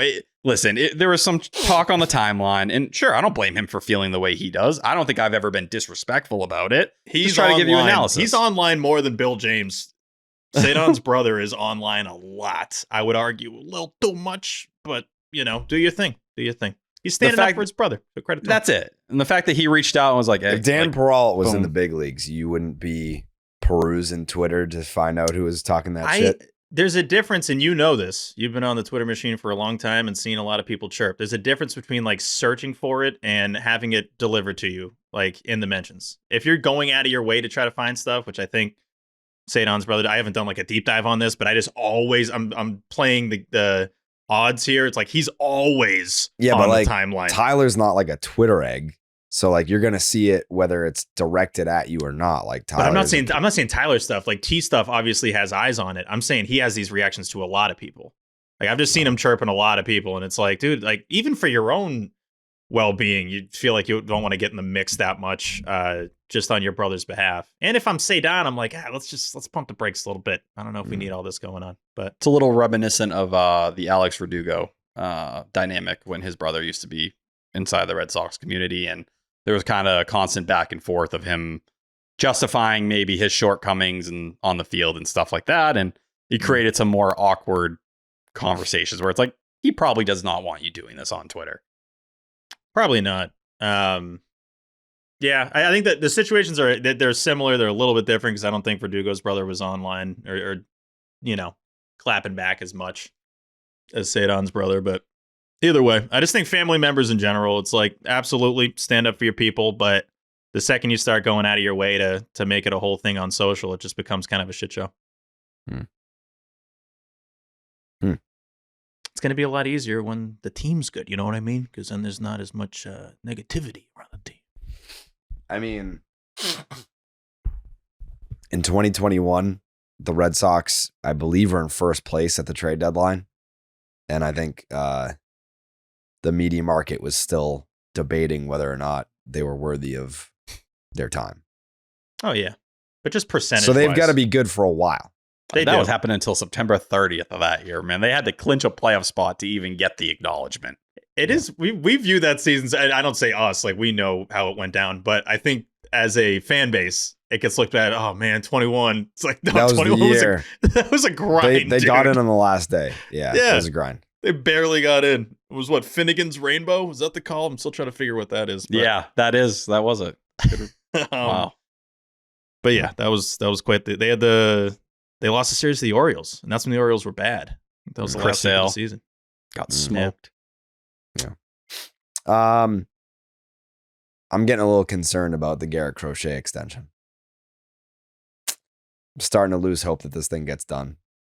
Not like in general, but I feel like in general, if it doesn't happen by opening day, then in general, yes. That's kind of where I'm going here. Is I don't want to cause panic by saying that, but yeah, that's kind of the case where if they don't get it done by opening day, I don't think that they'll explore something in season. I do think he'll have a monster season this year, and then the price tag goes up exponentially. And then if you're Garrett Crochet, why do you sign an extension at that point? You probably just like, oh, I can do that again, maybe even better, and then make what? $450 million. $1 billion. Yeah. You're talking $300 million if it looks anything like it did the first half of last year. 350, more than 400. Yeah. If he does it 2 years in a row, yeah. So that sucks. But I'm trying not to think. I don't want to like dread the Garrett Crochet experience before he's even thrown a pitch for the Red Sox. I want to enjoy. If it is 2 years, then I want to enjoy them. But I thought that they would have something done by now. I think his tune has changed a considerable amount the last couple of weeks. And I don't know if that's, his agent talking to him or whatever, but he went from saying, I'm cool letting my agent talk about this all year long to when we get to opening day, that's it. That's our deadline here. And I think there is something to like the Red Sox come calling May 1st and are like, we're ready to put something real on the table. Are you going to even listen? I bet they listen. If you call and you're willing to talk real numbers, I think that does happen. But that's the dangerous game you're going to play here. Go ahead. I never understood the players that say they don't want to negotiate in season. It's like, you're not the one negotiating, your agent is. And he said that initially all the time. Yeah. And then changed the whole outlook on it where he's like, no, I need to focus. It's like, all right, it seems like you're kind of looking at this and you know what's here. If you pitch, the amount of innings, like you said, what bracket a player? Yeah, you're talking like you guys said. It's like 400 million. You might get the biggest pitching contract in MLB history because of your age. I have an agent and he'll ask you, like, are you the type of client that you want to know everything, the good and the bad? Do you only want to know the important stuff? Do you only want to know like the major stuff that like, the finish line stuff? And if you're Crochet, you can just tell your like agent, like, continue the discussions, but like only let me know if it's for real. Like, you don't have to, like, if they make me an insulting offer, you don't have to bring that to me. But if the Red Sox come up and say, hey, we're going to give you X and like that's fair market value, then let me know. Like, bring that to my attention at that point. But like all like the negotiating stuff where the team starts low, the player starts high, like, I just don't let me know any of that. Like, but that stuff can still go on while the player is in season. I don't see why not. I honestly have a hard time believing that Crochet and his agent, his camp, are being extremely unreasonable right now. Like when we talked to him in spring training about this exact topic, he was saying, yep, conversations are ongoing and, we're going to keep at it, or whatever the line was. I'm paraphrasing. I can't think whatever number they want is something crazy, considering that now he's in a situation he wants to be in. Like, he wants to be the ace for the Boston Red Sox. I know it's only been spring training games, but look at how he's carrying himself on the mound. Can't you already see this guy being here for a long time? If you don't get it done before opening day, which kind of feels like we're at that position at this point, it's a major failure. Like, that's after, getting this trade done. If you don't get this deal done before Texas, like that, it pisses me off to a point that I didn't expect, when they made the trade. I thought it was going to be done by now. Jerry? Correct me if I'm wrong, but didn't the Red Sox get an extension done with Josh Beckett one year where it was announced on opening day? Yes. You got me there. T? I want to say it was opening day 2010. Correct me if I'm wrong, T. I believe you're right. James Stewart, shout out to him, was actually telling me this story. Yep, April 5th, 2010. 4-year deal. There you go. You got another one, Jerry? No, I just want to point out that I was right. There you go. We should make a montage about that. But yeah, I just, it feels like there's no excuse to not get this deal done. Finger up? And what? No, he's good. He was just stretching his pointer finger. Yeah. There's no excuse to not have this deal done by opening day. And it's a little bit concerning / very concerning that we've heard no whispers of something going on. I mean, we're a week out. You would hope by now that there's been some murmurs of a deal. And I don't feel like we've got Didn't Sam Kennedy, and I know that people would be like, boo, didn't Sam Kennedy imply it takes two to tango here? He put it basically in Crochet's lap. I have the quote if you want me to read it. Please. Read it. This was in the EEI booth today, but he and his family need to decide, is Boston where they want to be? And as the three of us know, it's not for everybody. But I think given his mindset and makeup, he'll have a lot of success here if that's what he chooses. We are making it a priority to try and extend a lot of our own players that are currently under control, and he would fit into that category. Excited about conversations there, but we don't want to push too hard and rush if it's not the right time for him. Regardless of him. Yeah, it's on him. No, I know, which isn't too different. But like, regardless of what other contracts you're trying to get done, this needs to be priority number one. And I'm not even saying it in a like, oh, how do they not? I know they know that, but it's like, if you take the big three, fine. I want Crochet first. I want this guy first. I just have conviction to your words. Have conviction. You sat here, you called him an ace within 10 minutes of trading for him, and you reiterated it again and again. when you factor the compensation that you gave up for him and the way you spoke about him, have the courage to do it, because whatever he's asking for isn't going to be what he's worth if he puts this kind of season that you're expecting out of him together this year. So say, yeah, maybe it is a little expensive. Maybe you feel a little uncomfortable. You're better to get a little uncomfortable now than a year from now have to go and make, a historic pitching contract to get a deal done. It'll help you in the future. You'll pay less, and the vibes and knowing you have your long-term ace there, it takes that weight off your shoulders. Garrett Crochet should have the room to grow and not have to worry about any of this stuff here. Make it as simple as possible for him. You're going to be a workhorse. You're about to dominate. Just focus on being a Boston Red Sox. And they've needed this exact guy. And now he has your jersey on. Like, you're lucky, honestly, considering how it's been the last couple of years, that he's here. Act like you're lucky that he's here. I'm not really feeling that right now. And I hadn't heard that quote yet. I don't love hearing that quote because it doesn't seem like there's that same amount of urgency to get the deal done before the season. I hope they don't think they have a really good chance of signing him next offseason if he balls out. I look at that as such a slim chance of happening. Get it done now and feel a lot more comfortable. And I've mentioned this before, but even if, knock on wood, if something bad happens, people aren't going to get on you for that. The exact move that you should make that's the smartest for the future of your organization is locking in this pitcher. So if it goes poorly because of some freak injury or whatever, who's going to rip you for that? You can't. Like, you made the move you were supposed to make and you committed to the guy you're supposed to commit to. Just do it and, get the benefits that come with that. Get uncomfortable for 30 or 40 million now instead of having to get uncomfortable over another 200 million 6 months from now. Which is likely won't happen, right? Like, the most likely deal they're going to make is the one that the price is at now. So just do that deal now. The only thing I'm sure they're going to hear this and just do the deal, by the way. So just do the deal now. There you go. Oh, easy. All right. Wait, we should have signed this guy before. Oh, yeah, we'll sign him.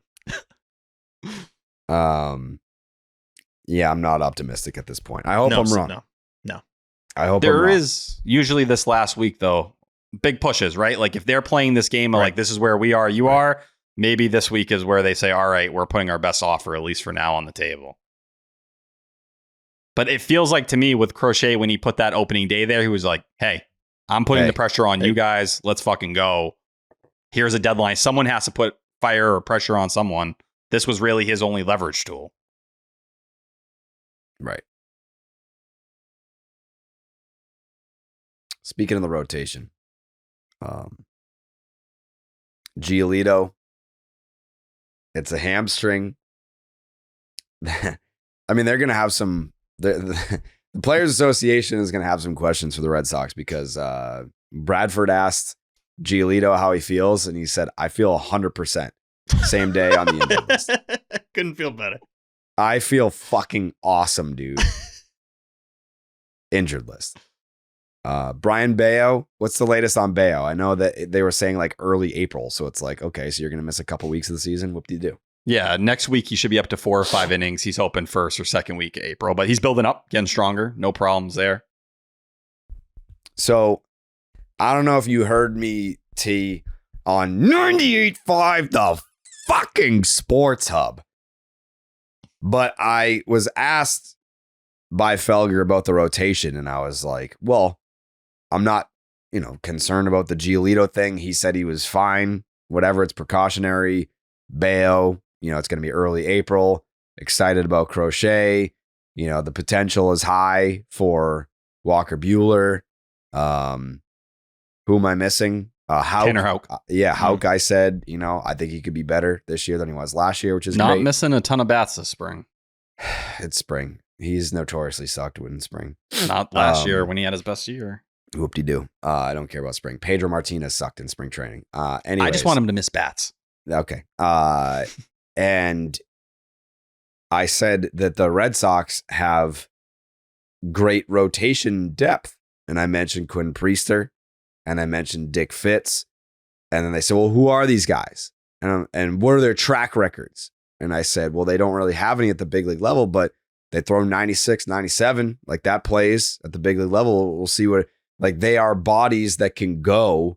Whereas the last 2-3 years, we've had fucking 2 bullpen games a week. And now you have 5 starters And if 2 go down, you have 2 capable guys that can step in and still be starters. That's really what I meant. I was like, I like their depth.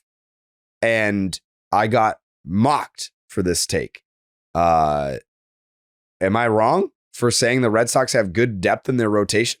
No, I think that's one of the strongest things about them right now is that you have the depth. That's what makes this year so different than the last couple of years where, yeah, you got 3 or 4 options deep that you can work off. And honestly, it feels like a little bit more. The fact that Sean Newcomb, shout out Brockton, and Michael Fulmer have come in and had really good camps and they don't have opt-outs or anything like that. Like those guys are on minor league deals. There's more flexibility to work with. And that's before you didn't even say Cooper Criswell, who came in last year and was a really solid 5th starter for them. So it feels like Fitz has done enough, even though I thought today was his least impressive start of the spring.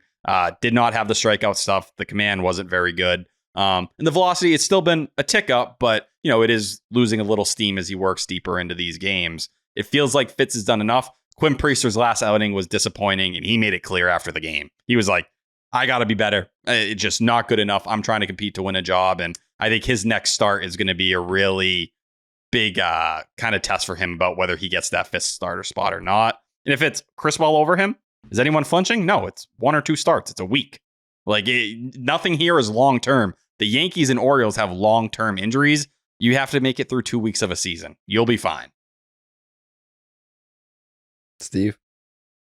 I fully agree with everything T said. No, I'm not super worried about the situation, but that was the top thing that came to me was Brad Foe's line there asking him. It's like, yeah, he couldn't bless you. Bless you. I'm good. That he couldn't feel better. And it's like, why is he going on the injured list? But no, the rotation will figure itself out and then we'll be good. Hey, we got a good Cutter Crawford update too, who he said he wants to be back before the end of April. It's probably more May, but the fact that he wasn't shut down and it doesn't look like he's undergoing surgery yet, you get him into this whole equation for the bullpen. Even as a 6-man rotation, whatever it is, that's a friggin' real, powerful weapon to get back. And as long as these guys are okay, if they get through this process and nothing else comes up and pushes them further back, it's less of a workload for the games that matter at the end of the year and going into October. So if they can stay healthy, obviously there's going to be injuries throughout the season. I'd kind of rather this happen than the alternative of a guy going down for a month when you need him most around the All-Star break and in August. So, hoping for the best, but I'm not too worried about any of the rotation stuff as it stands right now. And that right there, Steve, that would get you mocked on Felger and Mazz. That would get you mocked. I think anything would, right? Basically. Well, anything positive. Anything positive would be like, what the hell? Do you hear what Jared said? What would they say? You mentioned if I the went on 03 and said they were going right? to finish in last? If I was like, this team, the show would be over. They're like, all right, appreciate you hopping on. We fully agree. Yeah. If I was like, all right, here's what I got. Rotation sucks. Bullpen sucks. The defense sucks. I hate the lineup. Fire the manager. Can you do that next time? Do that. Fire the manager. Fire Breslow. I think I got him in last place. And they're probably going to fuck up their draft pick too. While we're at it, I know it's early, but they're probably going to. Obviously, they're not going to extend Crochet because they're morons and they're idiots. Yeah, and they should sell the team as well. Yeah, Henry sucks. Felger's just like, all right, babe. All right, babe. Appreciate it as always. All right, we'll get you next time, brother. The horn buzzer just going off. What would he do? It would break his brain. He would just be like, couldn't have said it better, babe. All right. Jokes aside, literally do that next time. I think that would be hilarious if you just did that and kept a straight. I don't know if you could do it keeping a straight face though. I absolutely could. Yeah. Okay. Then do it. Do that next time, and they'll clip that out. Just be like, this team sucks. Absolutely could. I don't know what to tell you. Team sucks. I don't know what else you want me to say. Yeah, if they start 8-0, it's like, yeah, but those are close wins. They could all be. That's their thing. Yeah, but if this doesn't go that way, Mike, that could be a loss. That probably should have been a loss. It's the biggest loss of a win I've ever seen. It's like, well, if Devers doesn't hit that grand slam in the 8th inning, and then if they don't have those 9 runs leading into the 8th inning, then they lose. If you take out the 9-run third, they lose this game 7-2. So, just saying. Yeah, do that next time. I think that would play. I would love to do that. I would love the opportunity. I don't know. I feel like, next time I get the call to go on the show, it could be another 4 years from now. Yeah, who knows? I hope it's not. I hope it's this year. And if it's this year, it means the Red Sox are good. So that's what I'm rooting for. Dude, I'm so rooting for them to be good. I know this is controversial, but like, I'm so hoping they're good. Oh, you're going to go live with that take? Yeah. I might even tweet that out. Shit. I got to be honest. I'm hoping the Sox are good this year. There we go. Jake, how long we been going? Probably 205. Yeah, we're at 203 right now. All right, perfect. Yeah. I need to NyQuil myself. Well, we got to do the bonus pod. That, Steve, you might get your You might get it. Okay. You might get it. You might get it. Okay. That's what it was supposed to be. And then we started wilding. Oh, if you're saying what I think you're saying, that's the point of the bonus pod. They're not even supposed to be that. I mean, like, they were getting longer than the regular episodes. Seriously, we had a couple where Coley's the funniest because, like, I think he wanted to say one was getting too long, and he's like, "Not the biggest fan of this." You know, I could, or he said, "I could do without this length." Like that. That's as aggressive as he's gonna get towards being against it. R.I.P. Coley, by the way, we lost him unfortunately. Yeah. Great guy. He was awesome though. He was one of the best to ever do it. Yeah, but I think he joined a tribe in Hawaii. Yeah, he's they killed him. I saw a video of him doing the haka. You see that? Oh, yeah. I think he was like sacrificed or something. Is that what happened? Something weird happened. Do you know what the haka is, T? No, I've never done the haka. But do you know what it is? No, come on. You know what the haka is. I'm not super familiar with Hawaiian culture. I saw Lilo and Stitch. It's Samoan culture. Oh. Yeah. Oh, you know what the haka is. You got the haka, dude. I've never haka'd in my life. And now the All Blacks just waiting for the French to peel off the tracksuits. You got to see it. It's not an audio the challenge of experience. Give me the haka.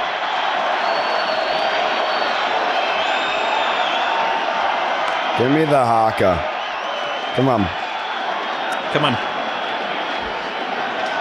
It's always like New Zealand, too. Weren't they doing this Samoans be doing the haka? I saw this in a political meeting once. Yeah, you did. I don't even know if this is going to be good audio, if we're being honest. No, not great. This shit's hard, man. More people should do stuff like this. Yeah, if 6 votes. That's the one.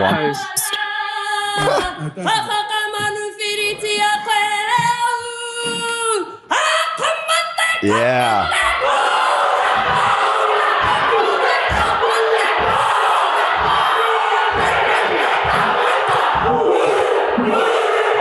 This is in the middle of Parliament. This is sick. Oh yeah, this is when the girl is just like losing her shit. I'd go to war for her. Could you see T doing the haka? Probably, yeah. I don't know if he'd do it right, but he'd have the right intensity. I think I'd stroke out if I tried to elicit that much emotion. Do we try to find New Zealand? It's like right. I've seen it in like a FIBA tournament before, and then they lost by like 40. But they're like, just like screaming in their face. It's like, all right, let's get this done with so we can wax you guys. Yeah, they. I want to say they did it. They've done it in baseball. They do it in like all their sports. It's intense. There's got to be someone who listens to this podcast who knows. And I mean, correct me if I'm wrong. I'm not an expert on the matter, but not all hakas are. It's not like there's a universal haka. I don't think they're all created equal. No, I think that they're all different, but it's everyone that I've seen is always at least 20 people performed in unison. So it's like, it's not like everyone does their own interpretation of what the haka is. So I don't know. I need to read up on the haka. There's like when a group does it, they all do it the same way. But every haka that I've seen has been different. We should have a Section 10 haka. Well, that's what I was kind of getting at is like, I would love if there was someone that knew how to do it, that could teach you how to do it. But also that might come across to them as because it's very serious in their culture. So I don't even know if they would teach it to you. I feel like they'd beat me up if I said that, and I wouldn't blame them. I'd understand. I don't know. that. It depends on if you were respectful. If you were like, I genuinely am like, I want to learn because I'm interested in your culture, then that's different from I want to just do it, you know? Put me in, coach. Yeah, I want to see T do the haka. Hit me up. Anyways, is there anything else on the list, T? The manifesto? No. Will Abreu is going to be ready for opening day, which is kind of crazy. A week ago, nobody, even including Alex Cora, thought that. But he just had twins. He's gotten back on the field the same day Devers did, and the body looks good. He does look like he lost a little weight, but not in a bad way. And hopefully he's just strong enough to hold things down early in the season. If you're looking for a final thought, I do have one. No, I didn't ask for that yet. Okay. Final thoughts, T? Shout out Mikey Romero, man. He's had a hell of a spring training. Yeah, 2,000 OPS, man. I was going to mention that earlier. I was like, I bought some Mikey Romero stock the other day. Yeah, he's 4 for 6. He hasn't played a ton of Major League camp, but when he does, he's looked awesome. He was really good in the spring breakout game, and anything you hear on the backfield is the body's stronger. He looks super hitterish, and he's kind of looking like the guy they envisioned, like having this strong hit tool back in 2022 when they took him in the first round. Feels like he's one of those guys who'll start the year at AA. He's going to be another one who makes this logjam kind of exist, and when you have to make a trade or teams come calling, I bet he's one of the first names that's going to come up. Yeah. But I do want to see him and Meyer share an infield together. That would warm my heart very much. You know what would warm my heart very much? What? Is if Steve told us about Mando. Absolutely, brother. Mm-hmm. I am going to tell you and all the listeners about Mando. Mm-hmm. Tell them. I am going to tell them right now. Tell them. I'm going to tell them. Tell them, Steve. Tell them about Mando. You want to know what makes Mando unique and different from any other deodorant? Tell me.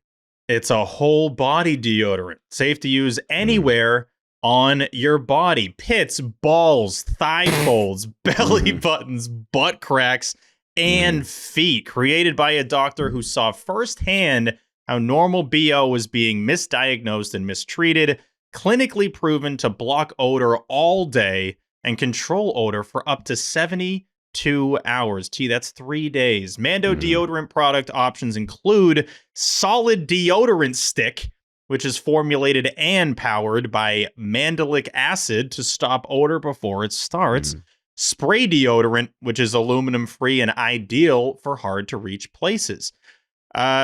All products baking soda free. I'm sure you were curious about that, and paraben free as well. Choose from a variety of fresh scents like bourbon leather, clover woods, Mount Fiji, also known as Mount Fuji, or Pro Sport. Clinically proven to control odor better than a shower with soap alone.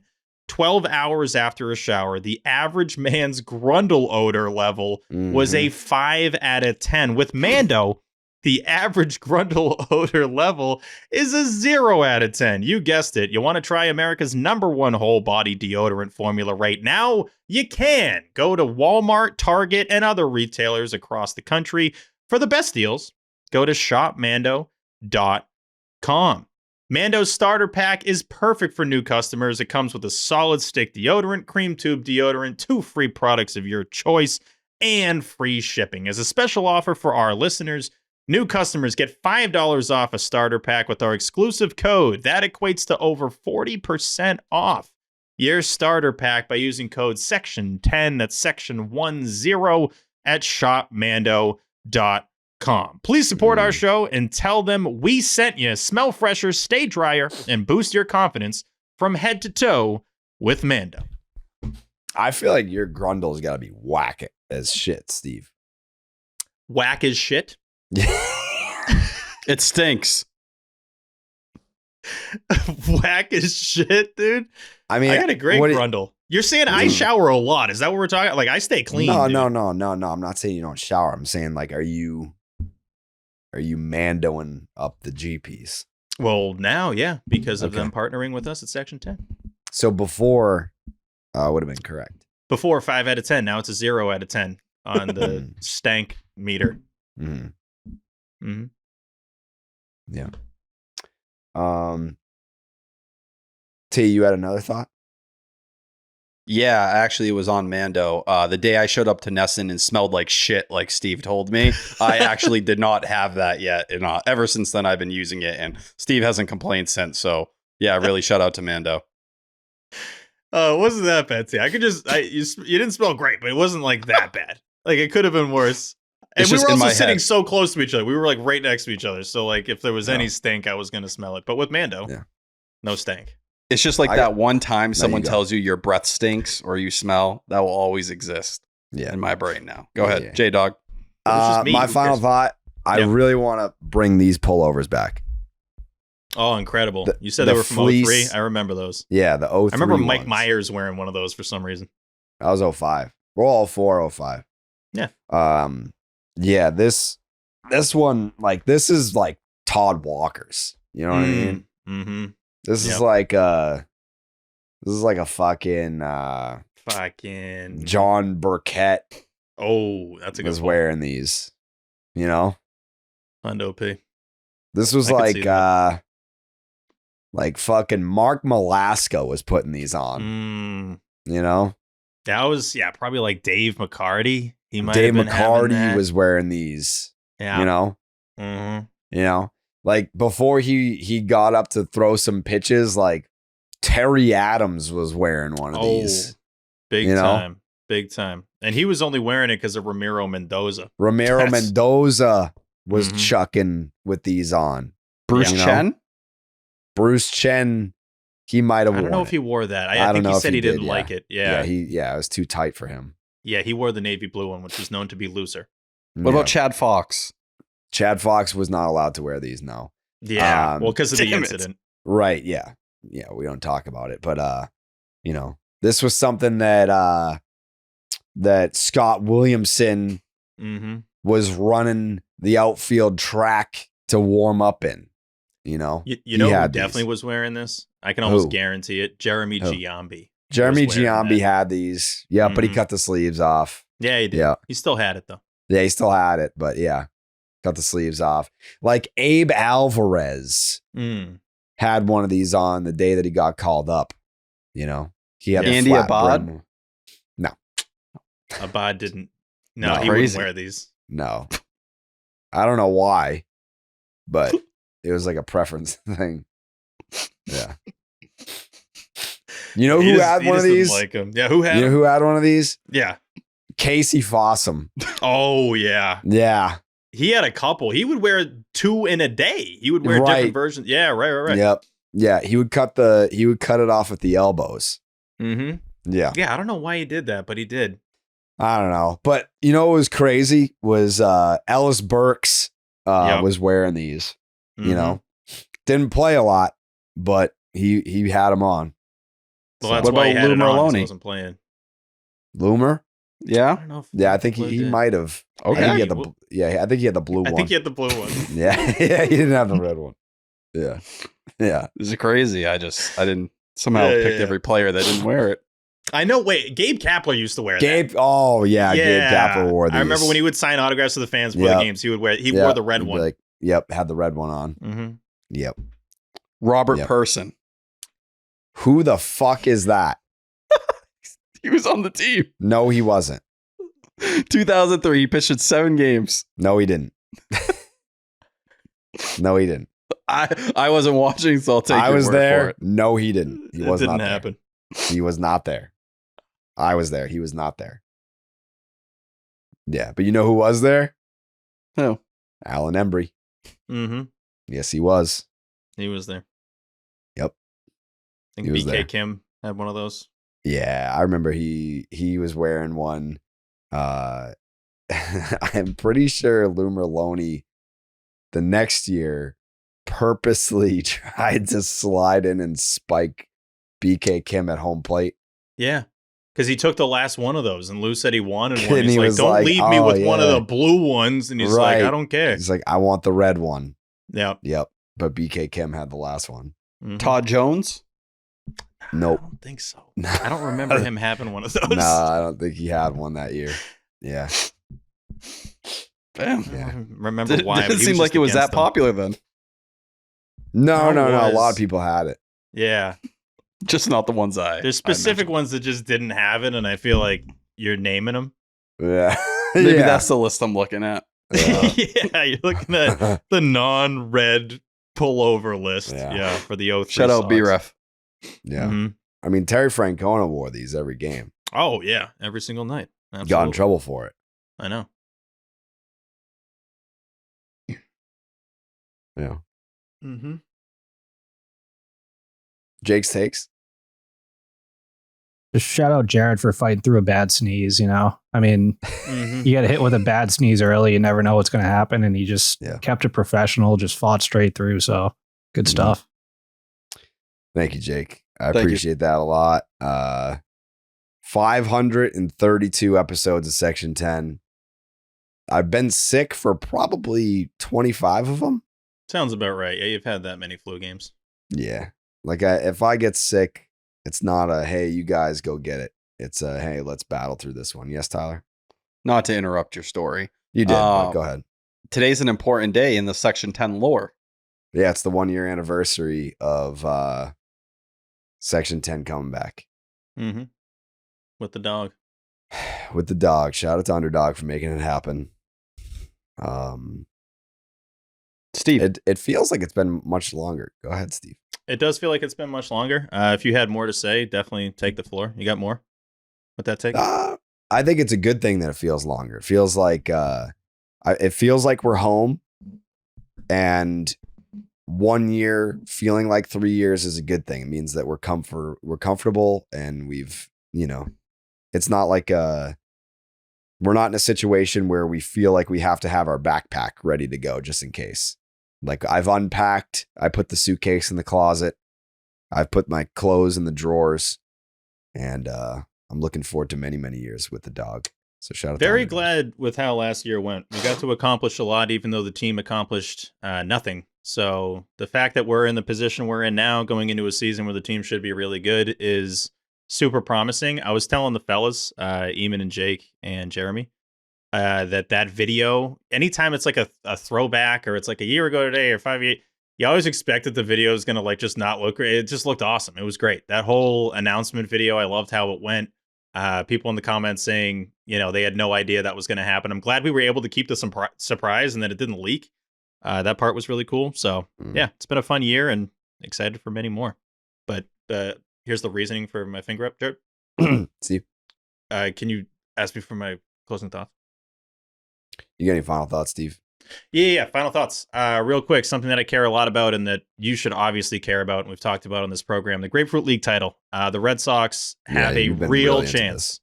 Well, it's because it matters. And the Sox have a real chance. As it stands right now, they are in the lead for the Grapefruit League title by a half a game over the Toronto Blue Jays, a full game over the Pittsburgh Pirates. There's 4 games left in the Grapefruit League schedule before they go to Mexico. I'm going to care a lot about this. From Thursday to Sunday, this is my March Madness. Everyone else is going to be watching the real Madness. This is what I'm going to be locked in on. Hopefully they can take this home.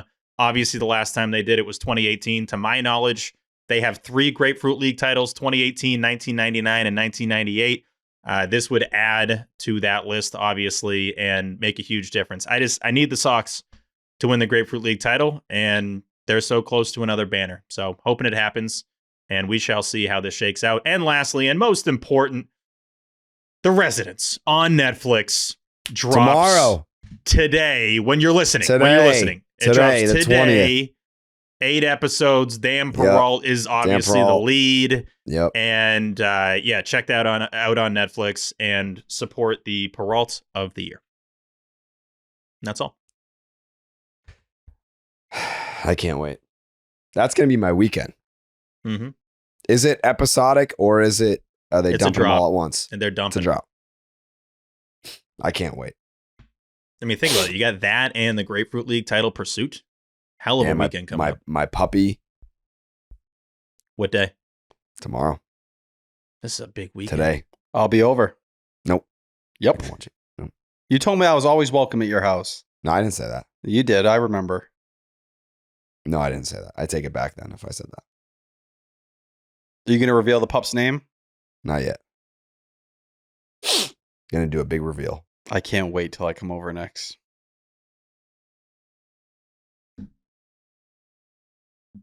Puppy reveal. Maybe this weekend. But I got a good look at Steve's dog today. He did. I immediately regretted it. I forgot how weird he is with dogs. And he was, what did you say? You were just like, oh, look at that pup. I was like, I was just checking it out. Exactly. That's the problem. Examining.